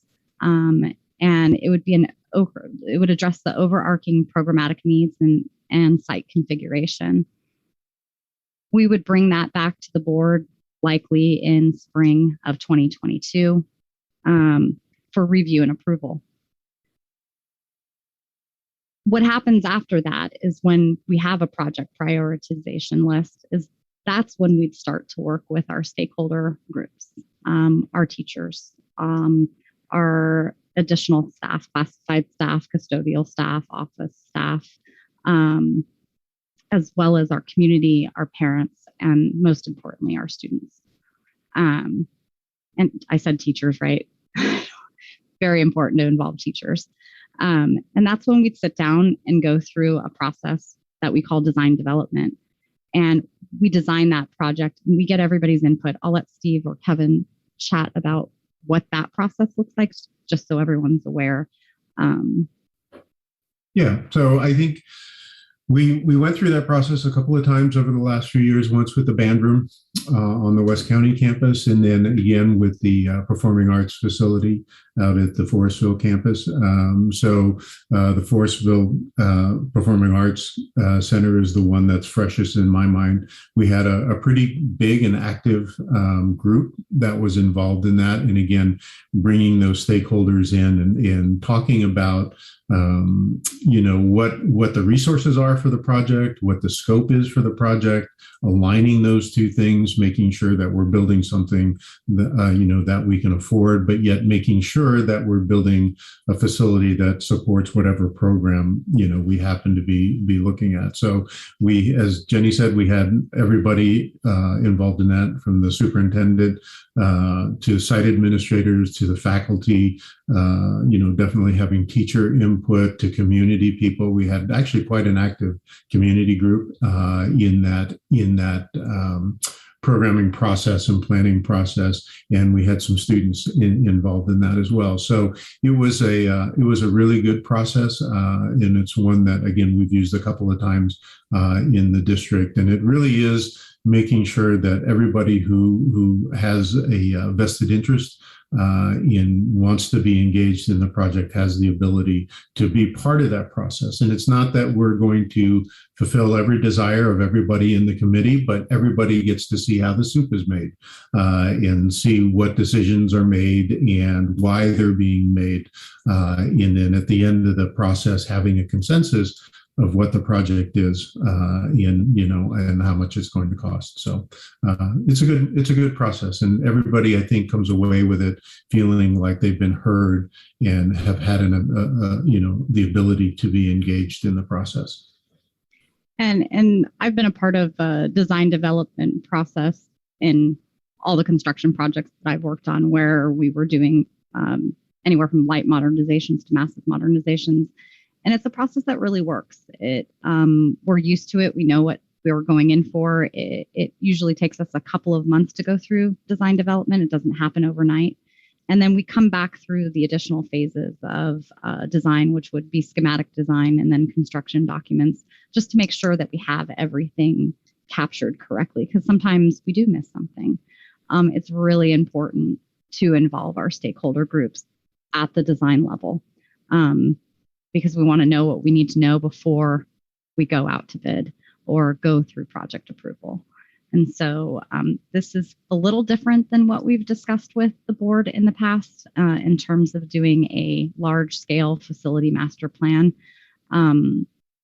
Given where we're at as a district and how much money we have available to us and what we already know about the facilities, we think this might be a good approach and would welcome your feedback and thoughts. That is the end of our presentation, and so we're looking forward to hearing questions and comments.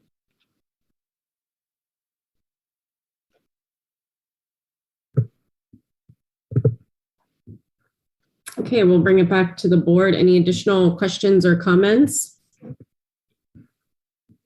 Angie.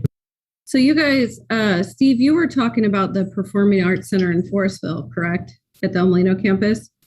I'm just curious, because I think, Jenny, you said we've got encumbered funds, or like funds that are spoken for, right? Not necessarily, kinda. So there, I say that like I've encumbered a certain amount of money for future technology purchases that we'll need to do for one-to-one or upgrade of technology for teacher devices and putting technology in all the classrooms. So we know that we're going to do that. Those funds are encumbered and set aside. We haven't started a project. Same with furniture. We may have allocated some funds to a project that we might not do now because we're looking at the facilities in a little bit of a different and more holistic way.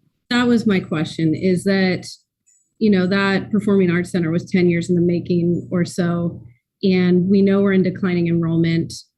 The district is flip-flopping and consolidating and moving, and I'm just concerned about investing. We've got two large properties.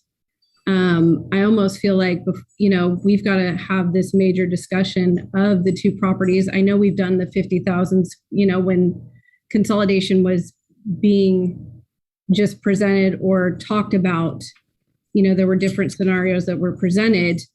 I'm just concerned with, making all these big decisions without fully sizing up. I don't know how in depth you go, how the discussion, I know we were forced to one campus, for the CEQA thing.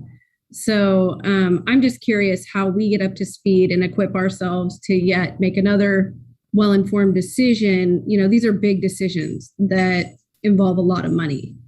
So, I just, initially my guard goes up. I think of the Performing Arts Center that's never even been used. That was a huge investment that was supposed to be guided. Was that guided by program? You know, like I know a lot of this was decided by our predecessors. So I don't know if you are privy to how we learn from all of that. Well, you bring up absolutely valid points. And if I could say, as a facilities director who's been doing this for 20 years now, I've been circling the drain on that very same question, which is why we've kind of structured this presentation this way, because the facilities need repair. Every day that we wait to make those repairs, it's going to cost us more money. And there's some things that are necessary yesterday and that need to be addressed. And so what we're hoping to do with that smaller, more focused committee, basing it on facility needs and some of the programmatic needs, is really letting the facility needs drive the conversation of what we need to do now. We know what buildings are leaking. We know where we need to replace HVAC systems. Sorry, I just messed up my hair. Can't mess up the hair. So I almost feel like it's a conversation. It's really hard to answer that. I know. It's like we almost need to bring in, where's Andrew? Or, you know, like the CBO, like the future of the numbers. It's hard to, you know, I know that the school budget is ever changing and that there's all these components. It seems like, you know, since I've been on the board for the year and a half that I have, there's all these things always coming up that are always added costs.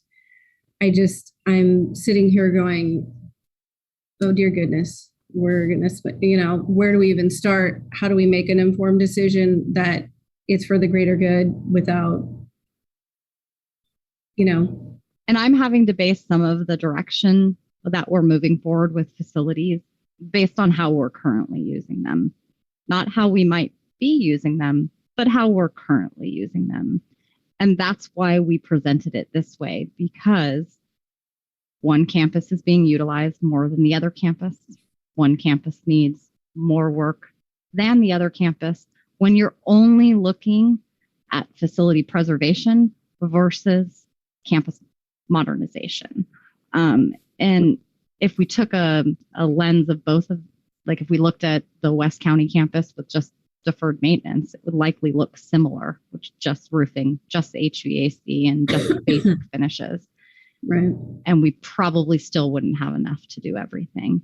It's really important for this group, for our teachers, our staff, our students, and our community to know we will not have enough money to do everything that's on the list. And we will have to make very tough and strategic decisions that align, this is the important part, align with the programmatic needs. So I just had one quick question for you, Steve. When you guys phase out these projects, I'm guessing your top priority is to not affect, you know, the student like during the school year. So you guys, you know, typically schedule this, you know, when school's out, or because I'm looking at this list of things. I have 3 kids that are going to go through this school.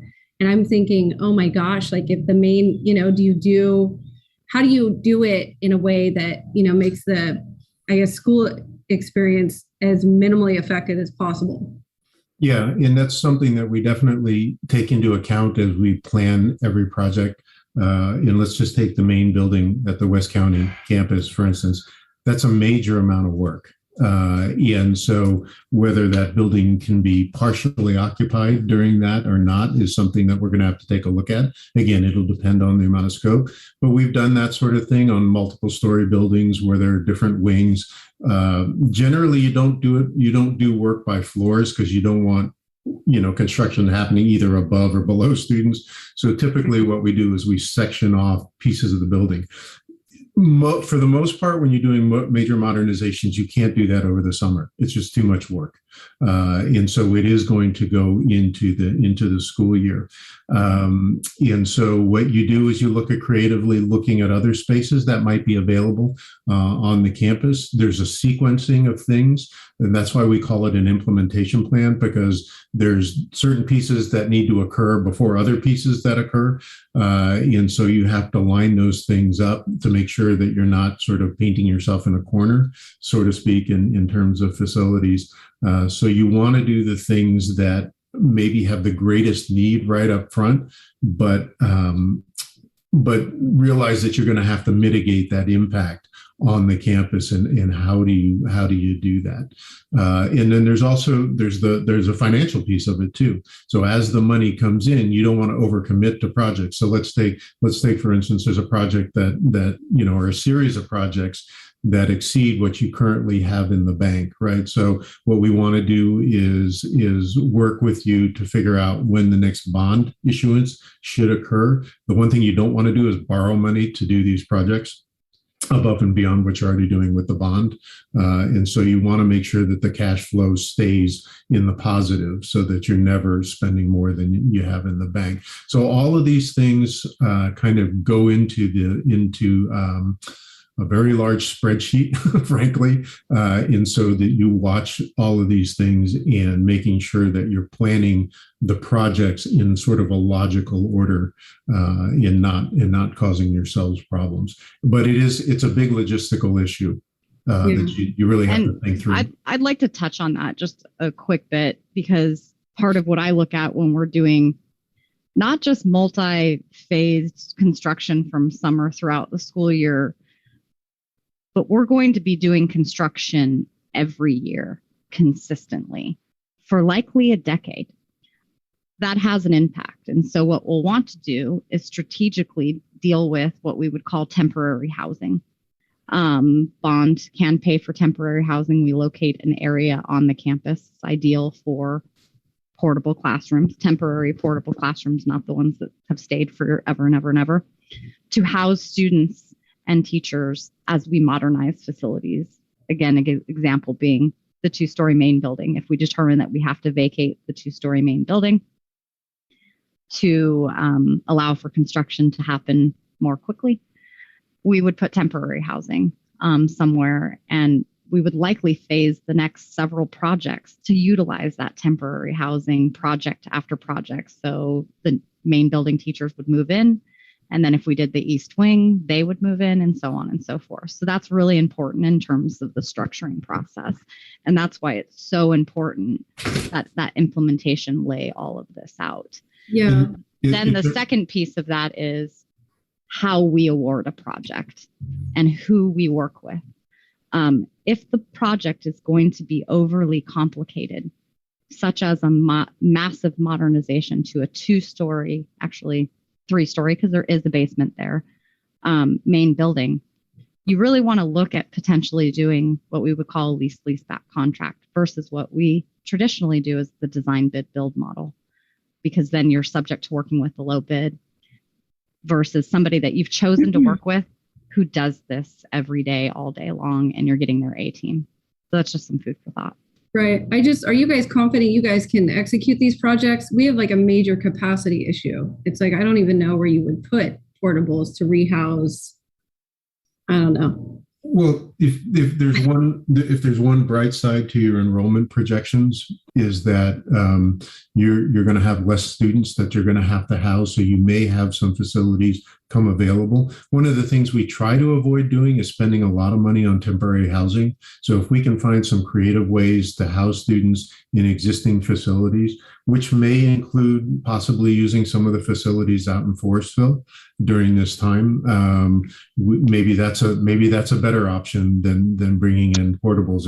As you point out, there's not a lot of room on the West County campus, so where would we even put these, temporary classrooms and that sort of thing? But that's the thing that we would work through with you in terms of figuring out how can we accomplish what we need to do.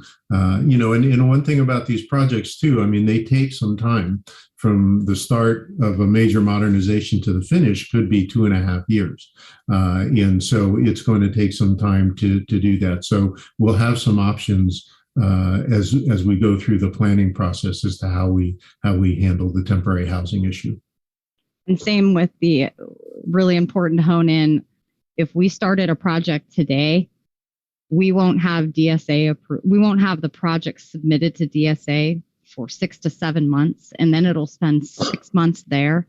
and then it'll take 3 months for us to bid that project. Right. So that's just a timeline for like worst case scenario on a project from design development to active construction. To completed construction, it could be a total of 3 years, depending on the size and the scope. Yeah, and there is actually one worst case scenario that's a little bit worst case, and that's if we have to go through a DCR. That's a 4 to 6 month process. Jolie? Yeah, you have a question, Jolie? Yeah, or a comment, I guess you would say. What struck me was the library project. I think that we need to kind of really look ahead and see what will be needed when we have to prioritize these buildings. Like, how much is the library used, and can that be also used for other things like a computer lab and that type of stuff? And I think that we need to look at that in classrooms in general. It is make sure that we're getting the optimum use of space, that some of these places can be used for other things. And the library just struck me when you said make a bigger library. I'd just like to know how much that's used and if that can be used for other things, and kind of look at all the buildings through that lens of how can they be more multi-purpose. Right. Absolutely. Jeannie? Personally, I think these are all really good questions. I kind of think we're getting into the weeds a little bit, if I may say, because we're asking a lot of questions that they're like I said, good questions, but they're not really on the topic that we're talking about, only because we have to set a plan first, and we have to make some decisions about what we're going to, where we're going to spend our money and what kinds of things we want to modernize or get rid of or whatever. So trying to decide where we're going to house kids and all that right now, I don't know that that's pertains to what it is we're really talking about tonight. My opinion. And I'll reiterate, we are looking for some direction tonight that deviates from what we've discussed in the past, which was doing a comprehensive facility master planning process with a large group of stakeholders. So what you want direction on, Jenny, is just that you do a little bit of like smaller. What I'm suggesting and recommending as the best use of our time based on information that we already have and that we've already researched is that we convene a small group, likely site administrators, district administrators, and consultants, to review the facility assessment from 2011, walk through it with just a very overarching programmatic view, as well as a configuration of campus view. Okay. We identified on one of the slides at the West County campus 10 buildings that needed to be removed, that we believe need to be removed. That would likely need to be replaced with something else. As we look at our enrollment projections, how many classrooms do we need at the peak versus the dip? And where can, as Julie pointed out, those multi-use facilities come into play that could be repurposed as we go through lows in our enrollment. And we would come to you in April with a very detailed list of projects. They would not be designed projects. They would be very bulleted. Modernization of the main building. This is what we're estimating it will cost, and this is when we're suggesting that we're doing it. And then if you guys had a project that you wanted us to reorganize with that priority list, that's when that would happen. After that was reviewed and approved by the board is when we would start the design development process and really convene those larger groups of true stakeholders to have say in what that facility looks like. Steve, did I miss anything? Yeah, Jenny, I like your idea. I feel like when we did this in 2011, I feel like we started with the larger community and had this really big facilities. And Steve, I remember doing this with you where you came in and we dreamed big and thought of all these great ideas that we might have for each of the campuses. And then we had to take all those great ideas and whittle down into what we could actually do with the money. And I quite honestly remember that being a pretty frustrating process for people. And people got pretty irritated because they said, well, you asked me to dream about what my ideal campus was. And now you're saying like, I can't get the Cadillac. I'm only able to like get the Toyota. Yeah. No offense to Toyotas, but you get what I'm saying. Yeah, we probably didn't do a good job of explaining that, I don't even know. I'm not saying it was critical. I don't take that critically. I think that was a good process. And I think we got a lot of good ideas. And I think that's the other thing I was going to say is going back to that 2011 plan. We have a lot on there that we still never got to get, like we didn't get to. And I think right now what I'm seeing is a lot of just, we need deferred maintenance. I mean, there's not a lot of real big new building necessarily projects. I mean, a lot of this stuff is roofs and deferred maintenance that we have to prioritize. So I think for me, I'm in agreement with your recommendation just because I think it sort of right sizes the expectations and allows people to say, okay, you're allowed to dream, but we're not like, this is the dream. Like, we're not saying the dream out here, which is unfortunate. I would love to dream out here. Mm-hmm. And we only have a finite amount of resources, and then invite people in to dream within those resources. Like, we know we're going to do these updates to these facilities. Now, within that structure, let's think about how we engage more voices and to think about that. So, that's where I'm at. I think it does make sense because this, I remember in 2011, I mean, we had a lot of really hard conversations around a lot of these projects and prioritizing and narrowing down. And we did a lot of the, no offense to anyone, we did a lot of the sexy stuff first. Right.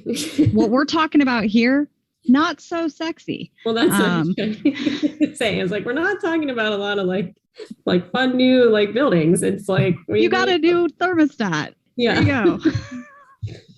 Jeannie, you were going to add something.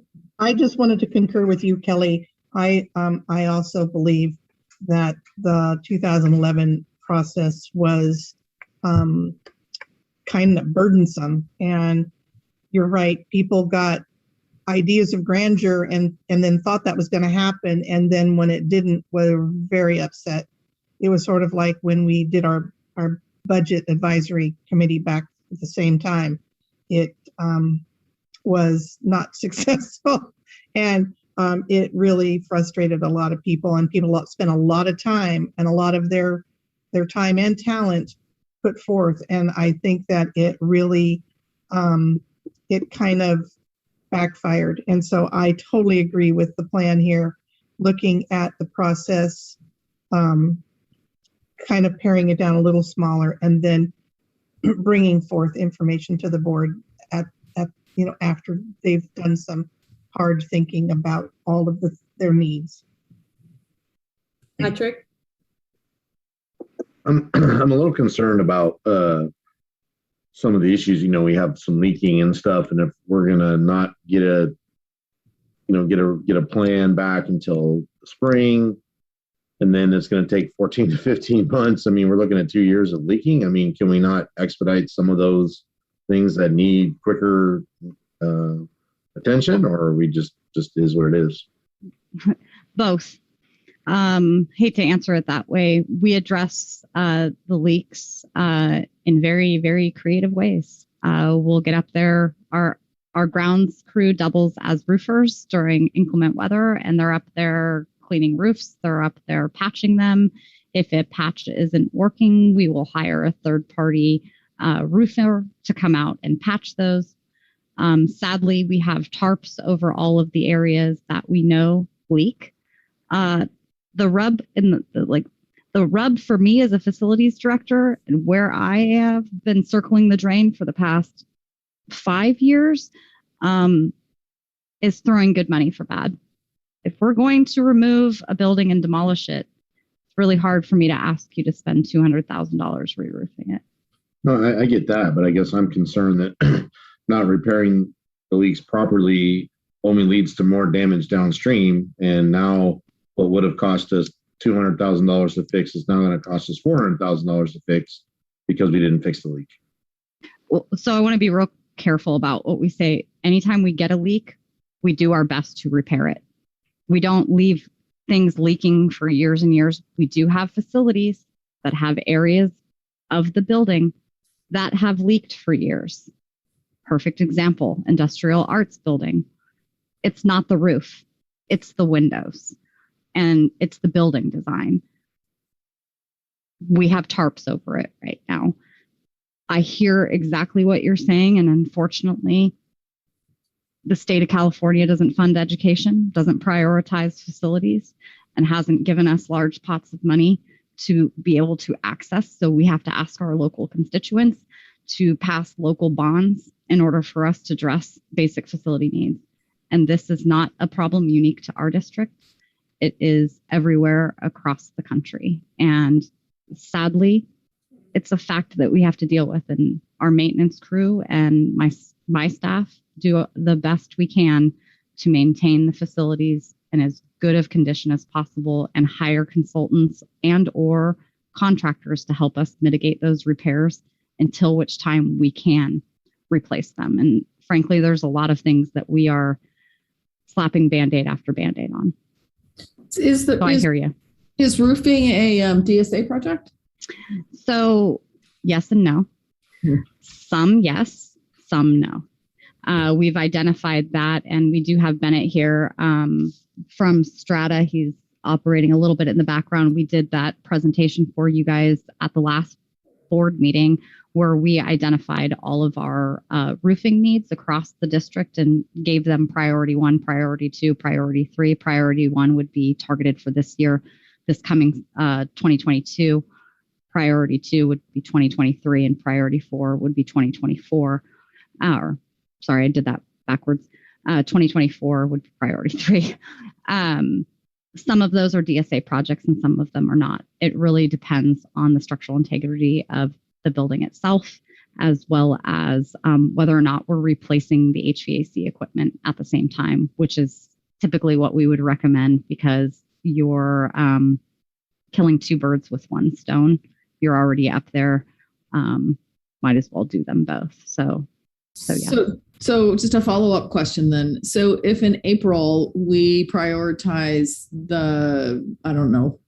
one of the buildings that has leaky roofs, and we prioritize that building, and it's on the priority 1 list, can we do that roof this summer?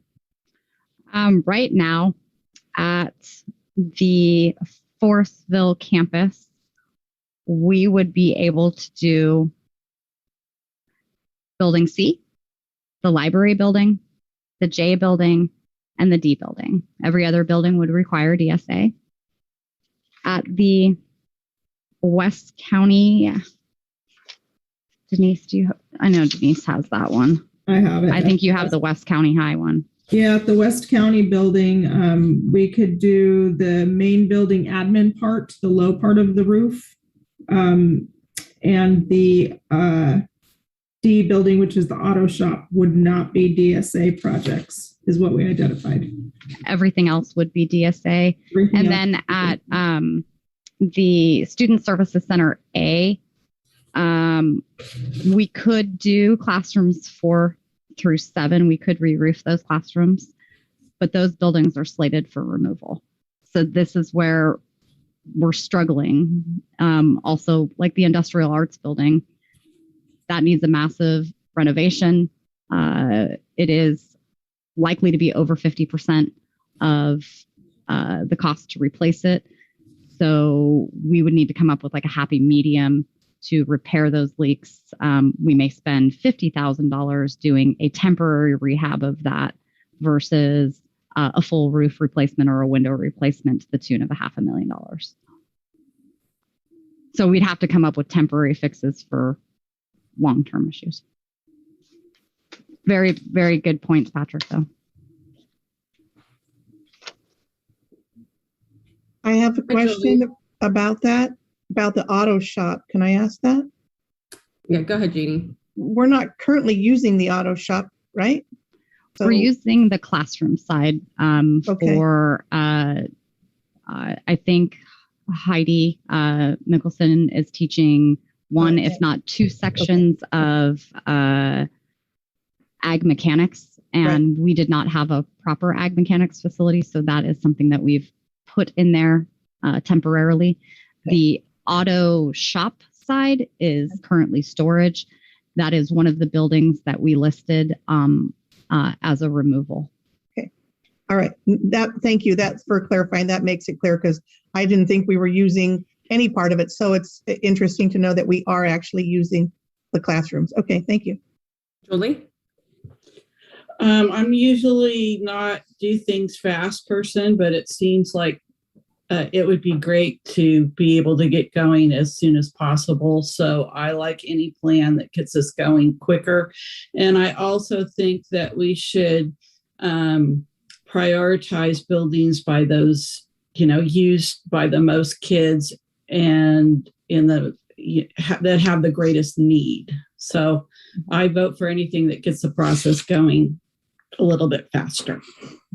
And I will note, if there are facilities that we know that we're going to use this coming school year and for the foreseeable future that are identified as a need for roofing, and they are non-DSA projects, we will proceed forward with those under the direction of the board faster than we produce this plan. Because if we want to have them roofed this summer, we need to go out to bid by February, if not already. Okay. Yeah, that's what I want to have happen. Okay. I was picking up what you were throwing down. And I think that's what Patrick was alluding to as well. Yes. But also with the understanding, we're not going to recommend certain buildings because we're also potentially looking at their removal. So that's what we can do.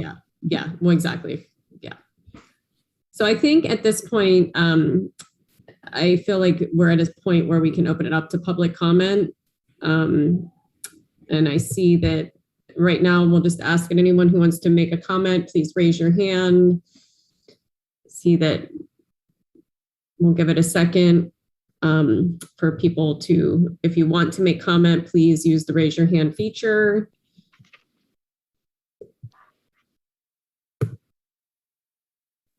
All right, it looks like we have 5 people who want to make public comment. So let's go with 2 minutes again. Is the board comfortable with 2 minutes for public comment? And do you want to bring the first speaker in? And we'll end it at Loretta, I think was the last person. Mm-hmm. And clarification, let all the speakers speak first and then address questions at the end. All the speakers, all the commenters.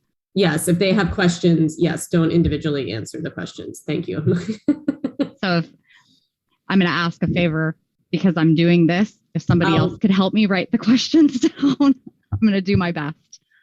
Our first speaker is, let me share screen first. Our first speaker is Tara Del Drago, followed by Gillian Hayes, Adam Parks, Mary Fricker, and rounded out with Loretta Castleberry. Tara, you have the floor. You can go ahead. Thank you. I appreciate all those comments. I just want to say that this was brought up throughout the whole consolidation discussions regarding many of these modernizations and costs with keeping not just the West County Annalee campus open, but El Molino, including the ADA compliant conditions that were brought up regarding Annalee that aren't current, and having the new Performing Arts Center at El Molino, the new field, many of these things with that multi-million-dollar center that hasn't been used. If this has also been brought up again from several of you tonight, that this has also been 15 years plus of issues. And now this is at the expense of not just El Molino's campus, which would and could still be open in this community with the pandemic, with the crowding of the large open spaces, the numbers. We have at the El Molino campus that outdoor hallways, the classrooms that are also significantly in compliance as well, with the removal. And it's a little frustrating hearing some of this, because now as a property owner in Forestville that bought a house here to have my children go through the same school that my husband and I went through at our high school, and are now having to pay property taxes and this bond that is going to now fix a school that we are not sending our children to, is very frustrating. So these 3 schools, again, are being still used. And again, this temporary housing is of the students shouldn't even have to take place, because there is enough room on all these campuses to have kept El Molino where they should be, Laguna where they should be, Annalee where they should be. The admin office shouldn't even be being repaired, because I thought that was already moved over to the El Molino campus and being used there. So thank you for your comment. Next speaker is Gillian Hayes. Hi there. Can you hear me? Yes. Great. Let me clarify for you all. Your community was very generous in approving that $91 million bond for keeping both school facilities open, including El Molino and Annalee. The situation has now changed. We did not approve a bond for $91 million to consolidate a school into one and spend the majority at the one campus. We will speak with our votes. Questions: did you do an RFP for Quattawaki services for all this analysis? Did you direct contract with them? Was there a competitive bid process or not? He said he's been working with the district for 15 years. Mr. Kwok, you mentioned the division as state architects for the major projects, but you failed to mention any CEQA that would be required. I also find it interesting that life safety upgrades, fire sprinklers not to code, oh my gosh, and ADA upgrades that are on your list. But when us parents identified these issues prior to consolidation, admin denied the need for them. But here we are, once again, not listening to parents. You're moving the district offices again, another project change from your prior CEQA exemption project description. Very disappointing. An architect is not the appropriate expert to determine usability of buildings or portables. A building inspector or structural would be the correct expert to determine that information. An architect isn't licensed to make that call on buildings. If you think that you have dry rot, you need to get an inspection, just like you do with a new property purchase. Be smart, get the right people, get a contractor to inspect, get a building inspector to inspect. You need to include the public in your process, although I agree with Patrick, anything that's leaking and needs to be emergency fixed for the safety of our students, you need to do it. You need a good facilitator for that public process. That we should be able to talk about our wildest dreams and priorities and explain we only have a funding for a certain portion, but those other dreams may happen down the road. Please, please be smart. This is our money that you're spending, and we've elected you to spend it smart. Include us in the process. Thank you. Thank you for your comment. Next speaker is Adam Parks. Whoops, I better let you in the room before I start the clock. Sorry about that. Adam, you have the floor. Hey, good evening again. In that whole presentation, which was awesome, very thorough, I know much more now than I did before, but you left off a key component. You talked about, I think it was $46 million that we have left in the bond fund. What wasn't factored into there is our community money. And that is the money that this community is willing to spend on a school that they can be proud of. And I've spoken about this a million times now about CTE programming. And I am 100% confident that we could fund CTE programs, including facilities, if we put together a proper CTE program, certified program plan. You have Annalee alumni and I speak of Annalee alumni, I'm sure El Molino has just as many alumni that would be willing to pitch in for their campus. But you have Annalee alumni that has tons of money and tons of resources and tons of people that can help with these projects, that can do these repairs, that would be willing to put themselves out there and to help the campus. We've seen it with all the stuff that the Alumni Association has done over the years, but we're turning our backs to them because we're West County High. And so I think that this board needs to really take a look at not only what do things cost, but what is the lost opportunity cost when we do things like this, when we have a bridge gap. Things are done so quickly now that you're not taking into account. And when I say you, it's hard because Patrick, Angie, Julie, you're brand new. Jeannie and Kelly, you guys have been around for a while. Tony, you've been around for a while. So this falls largely on you guys that these aren't being taken into account. Nobody's looking at opportunity costs. You don't even know the actual costs of rebranding and stuff like that. But I can tell you right now that there's a huge opportunity cost loss when you get into things like rebranding and whatnot. And we're going to feel it with these major improvements that need to be made when we don't have community support for the next bond or people to help us with these repairs when we need them. Thanks.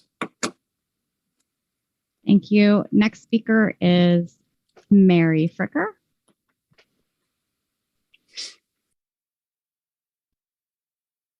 Mary, are you with us? I need you to unmute yourself. There you go. Thank you so much for having me, guys. And I just want to tell you how deeply I appreciate all the hard work that you've been doing. I really do. I wanted to say that when we first talked about consolidation, Mr. Kwok did a study that said we would save money short term by consolidating on the Annalee campus, and we would save money in the long term by consolidating on the El Molino campus. So I'm wondering how you're taking that into consideration with this study as we move forward, which is difficult, I know, given the large amount of work that you're talking about doing here. And I just want to quickly mention, I'm talking about the two campuses. I like the name West County for our high school, but to be respectful of our history, I like calling the campuses the Annalee campus and the El Molino campus. Thank you so much for all your hard work. Thank you, Mary. Our last speaker is Loretta. Loretta, you have the floor. Can you hear me?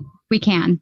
Okay. I just want to give a quick 2 cents out that I worked very hard on getting the last bond passed. I wrote the letter in favor of, I put my name out there, I financially supported it, and the money was meant for facilities improvements and deferred maintenance.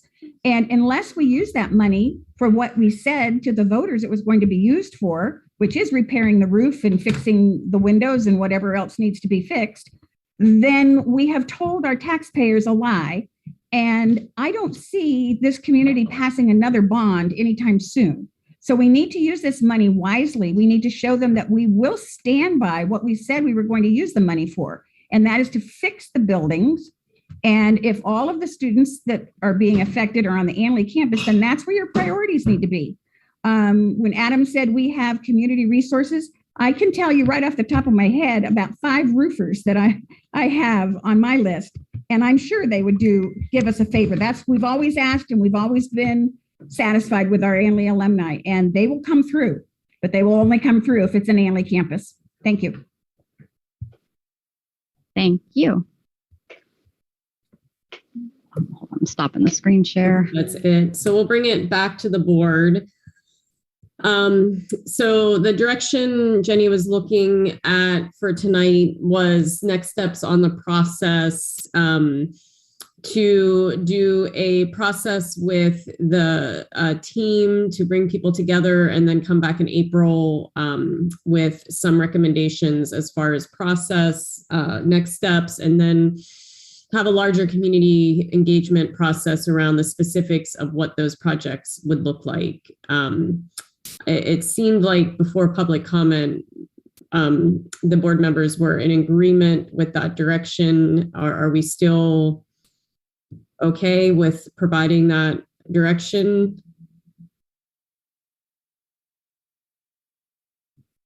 And I'm just want to clarify, did you want us to address anything that was said by commenters? Oh, right, yes. Sorry. Yes, could you? Thank you. Yes, there's a few that I'd like to address with what Ms. Hayes brought up. Yes, we did do an RFP process for QKA, along with we awarded 4 contracts per se. to 4 different local architects utilizing a pool. So we did do that RFP process. When we were looking at the facilities in terms of modernization, and this presentation with light modernization, major modernization, it's for what needs to be done to bring the buildings up to current code. School facilities are designed and constructed at the time they're reviewed at DSA and they're stamped out. All of our facilities comply with the code that they were built at the time. Steve might be able to elaborate on that a little bit further, but we're not required to upgrade facilities at each code cycle. Otherwise, we'd never have enough money to do anything because the code cycle happens about every 4 years, if not sooner. With respect to the 2011 facility assessment, it involved mechanical, electrical, structural, solar, energy efficiency, water, all the disciplines. So we did involve all of the folks who would go into designing a facility. So our architects typically lead that process and the consultants work directly for them.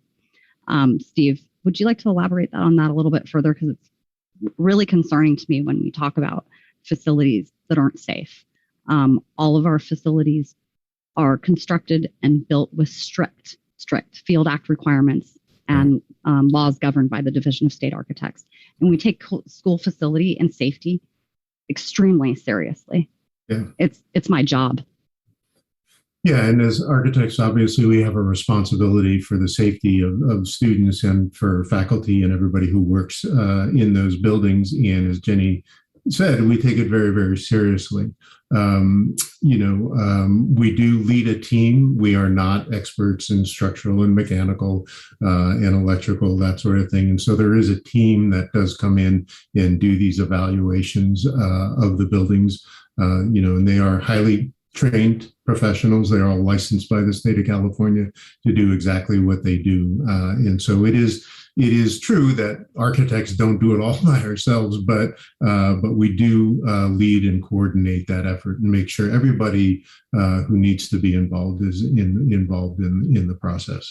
So, and Jenny is right. I mean, when the building is built, it goes through that review process and it is deemed to be compliant with the codes in effect at that time. And that compliance really never goes out of date. However, as we're talking about now, as we go through modernizations and that sort of thing, then we are required to come up to current codes. And that's why we do things like the DCR, which is an exhaustive review of the buildings and to see where we need to apply efforts to bring those buildings back up to code. So that is kind of the renewal process. And that, typically for schools should happen every 25 to 30 years. There does need to be a renewal of the facilities. And sometimes you can get through that cycle twice, if you're lucky, 3 times. But at some point, a building does get to the point where it has to be replaced. And so then you get a new facility which is compliant with the new codes at that time.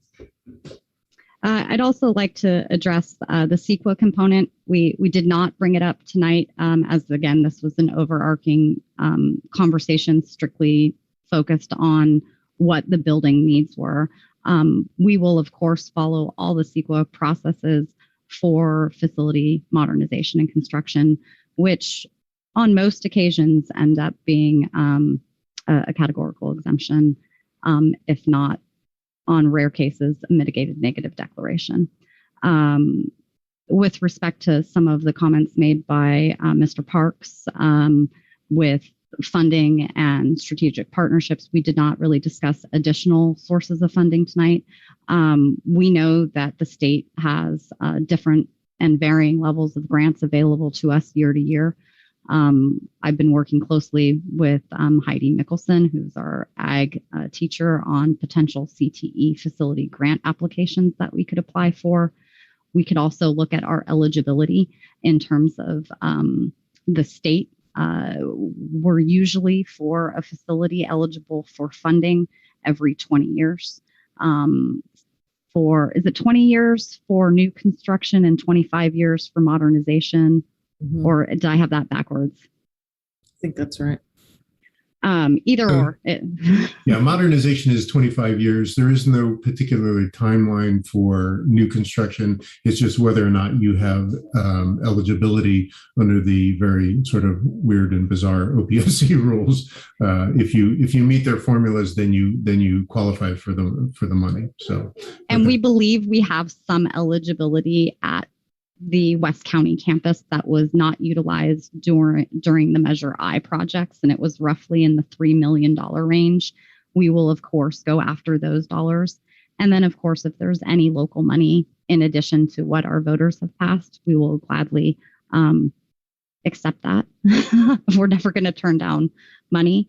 I do want to address both Adam and Loretta's comments with respect to volunteer contractors. I would love to say that that is a really great option.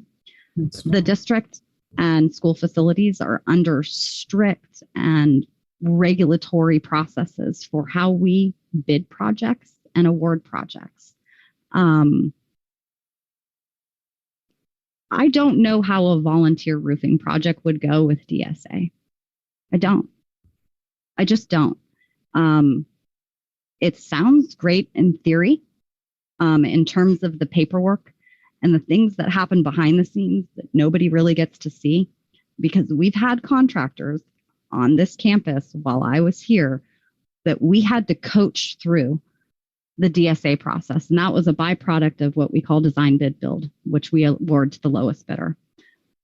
It is, and it can make or break a project.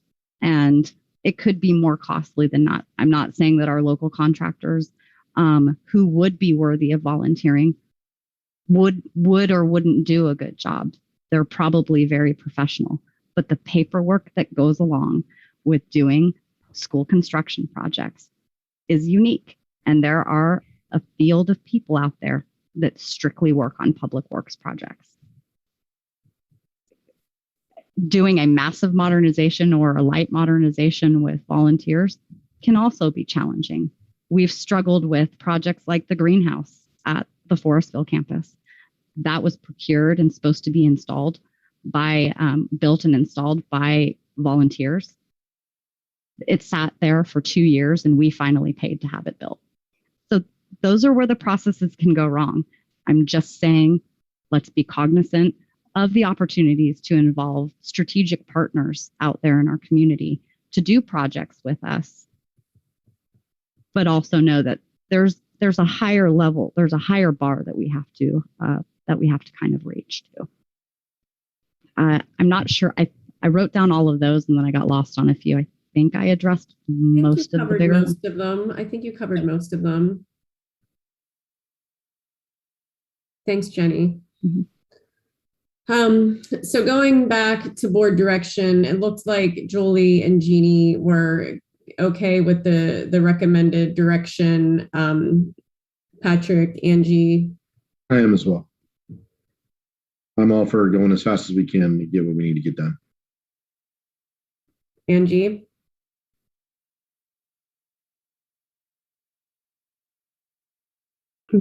I'm kind of conflicted. Do you want to say more? Or you? No, I think I've said everything I need to say. I mean, whatever needs to be done that, I trust Jenny.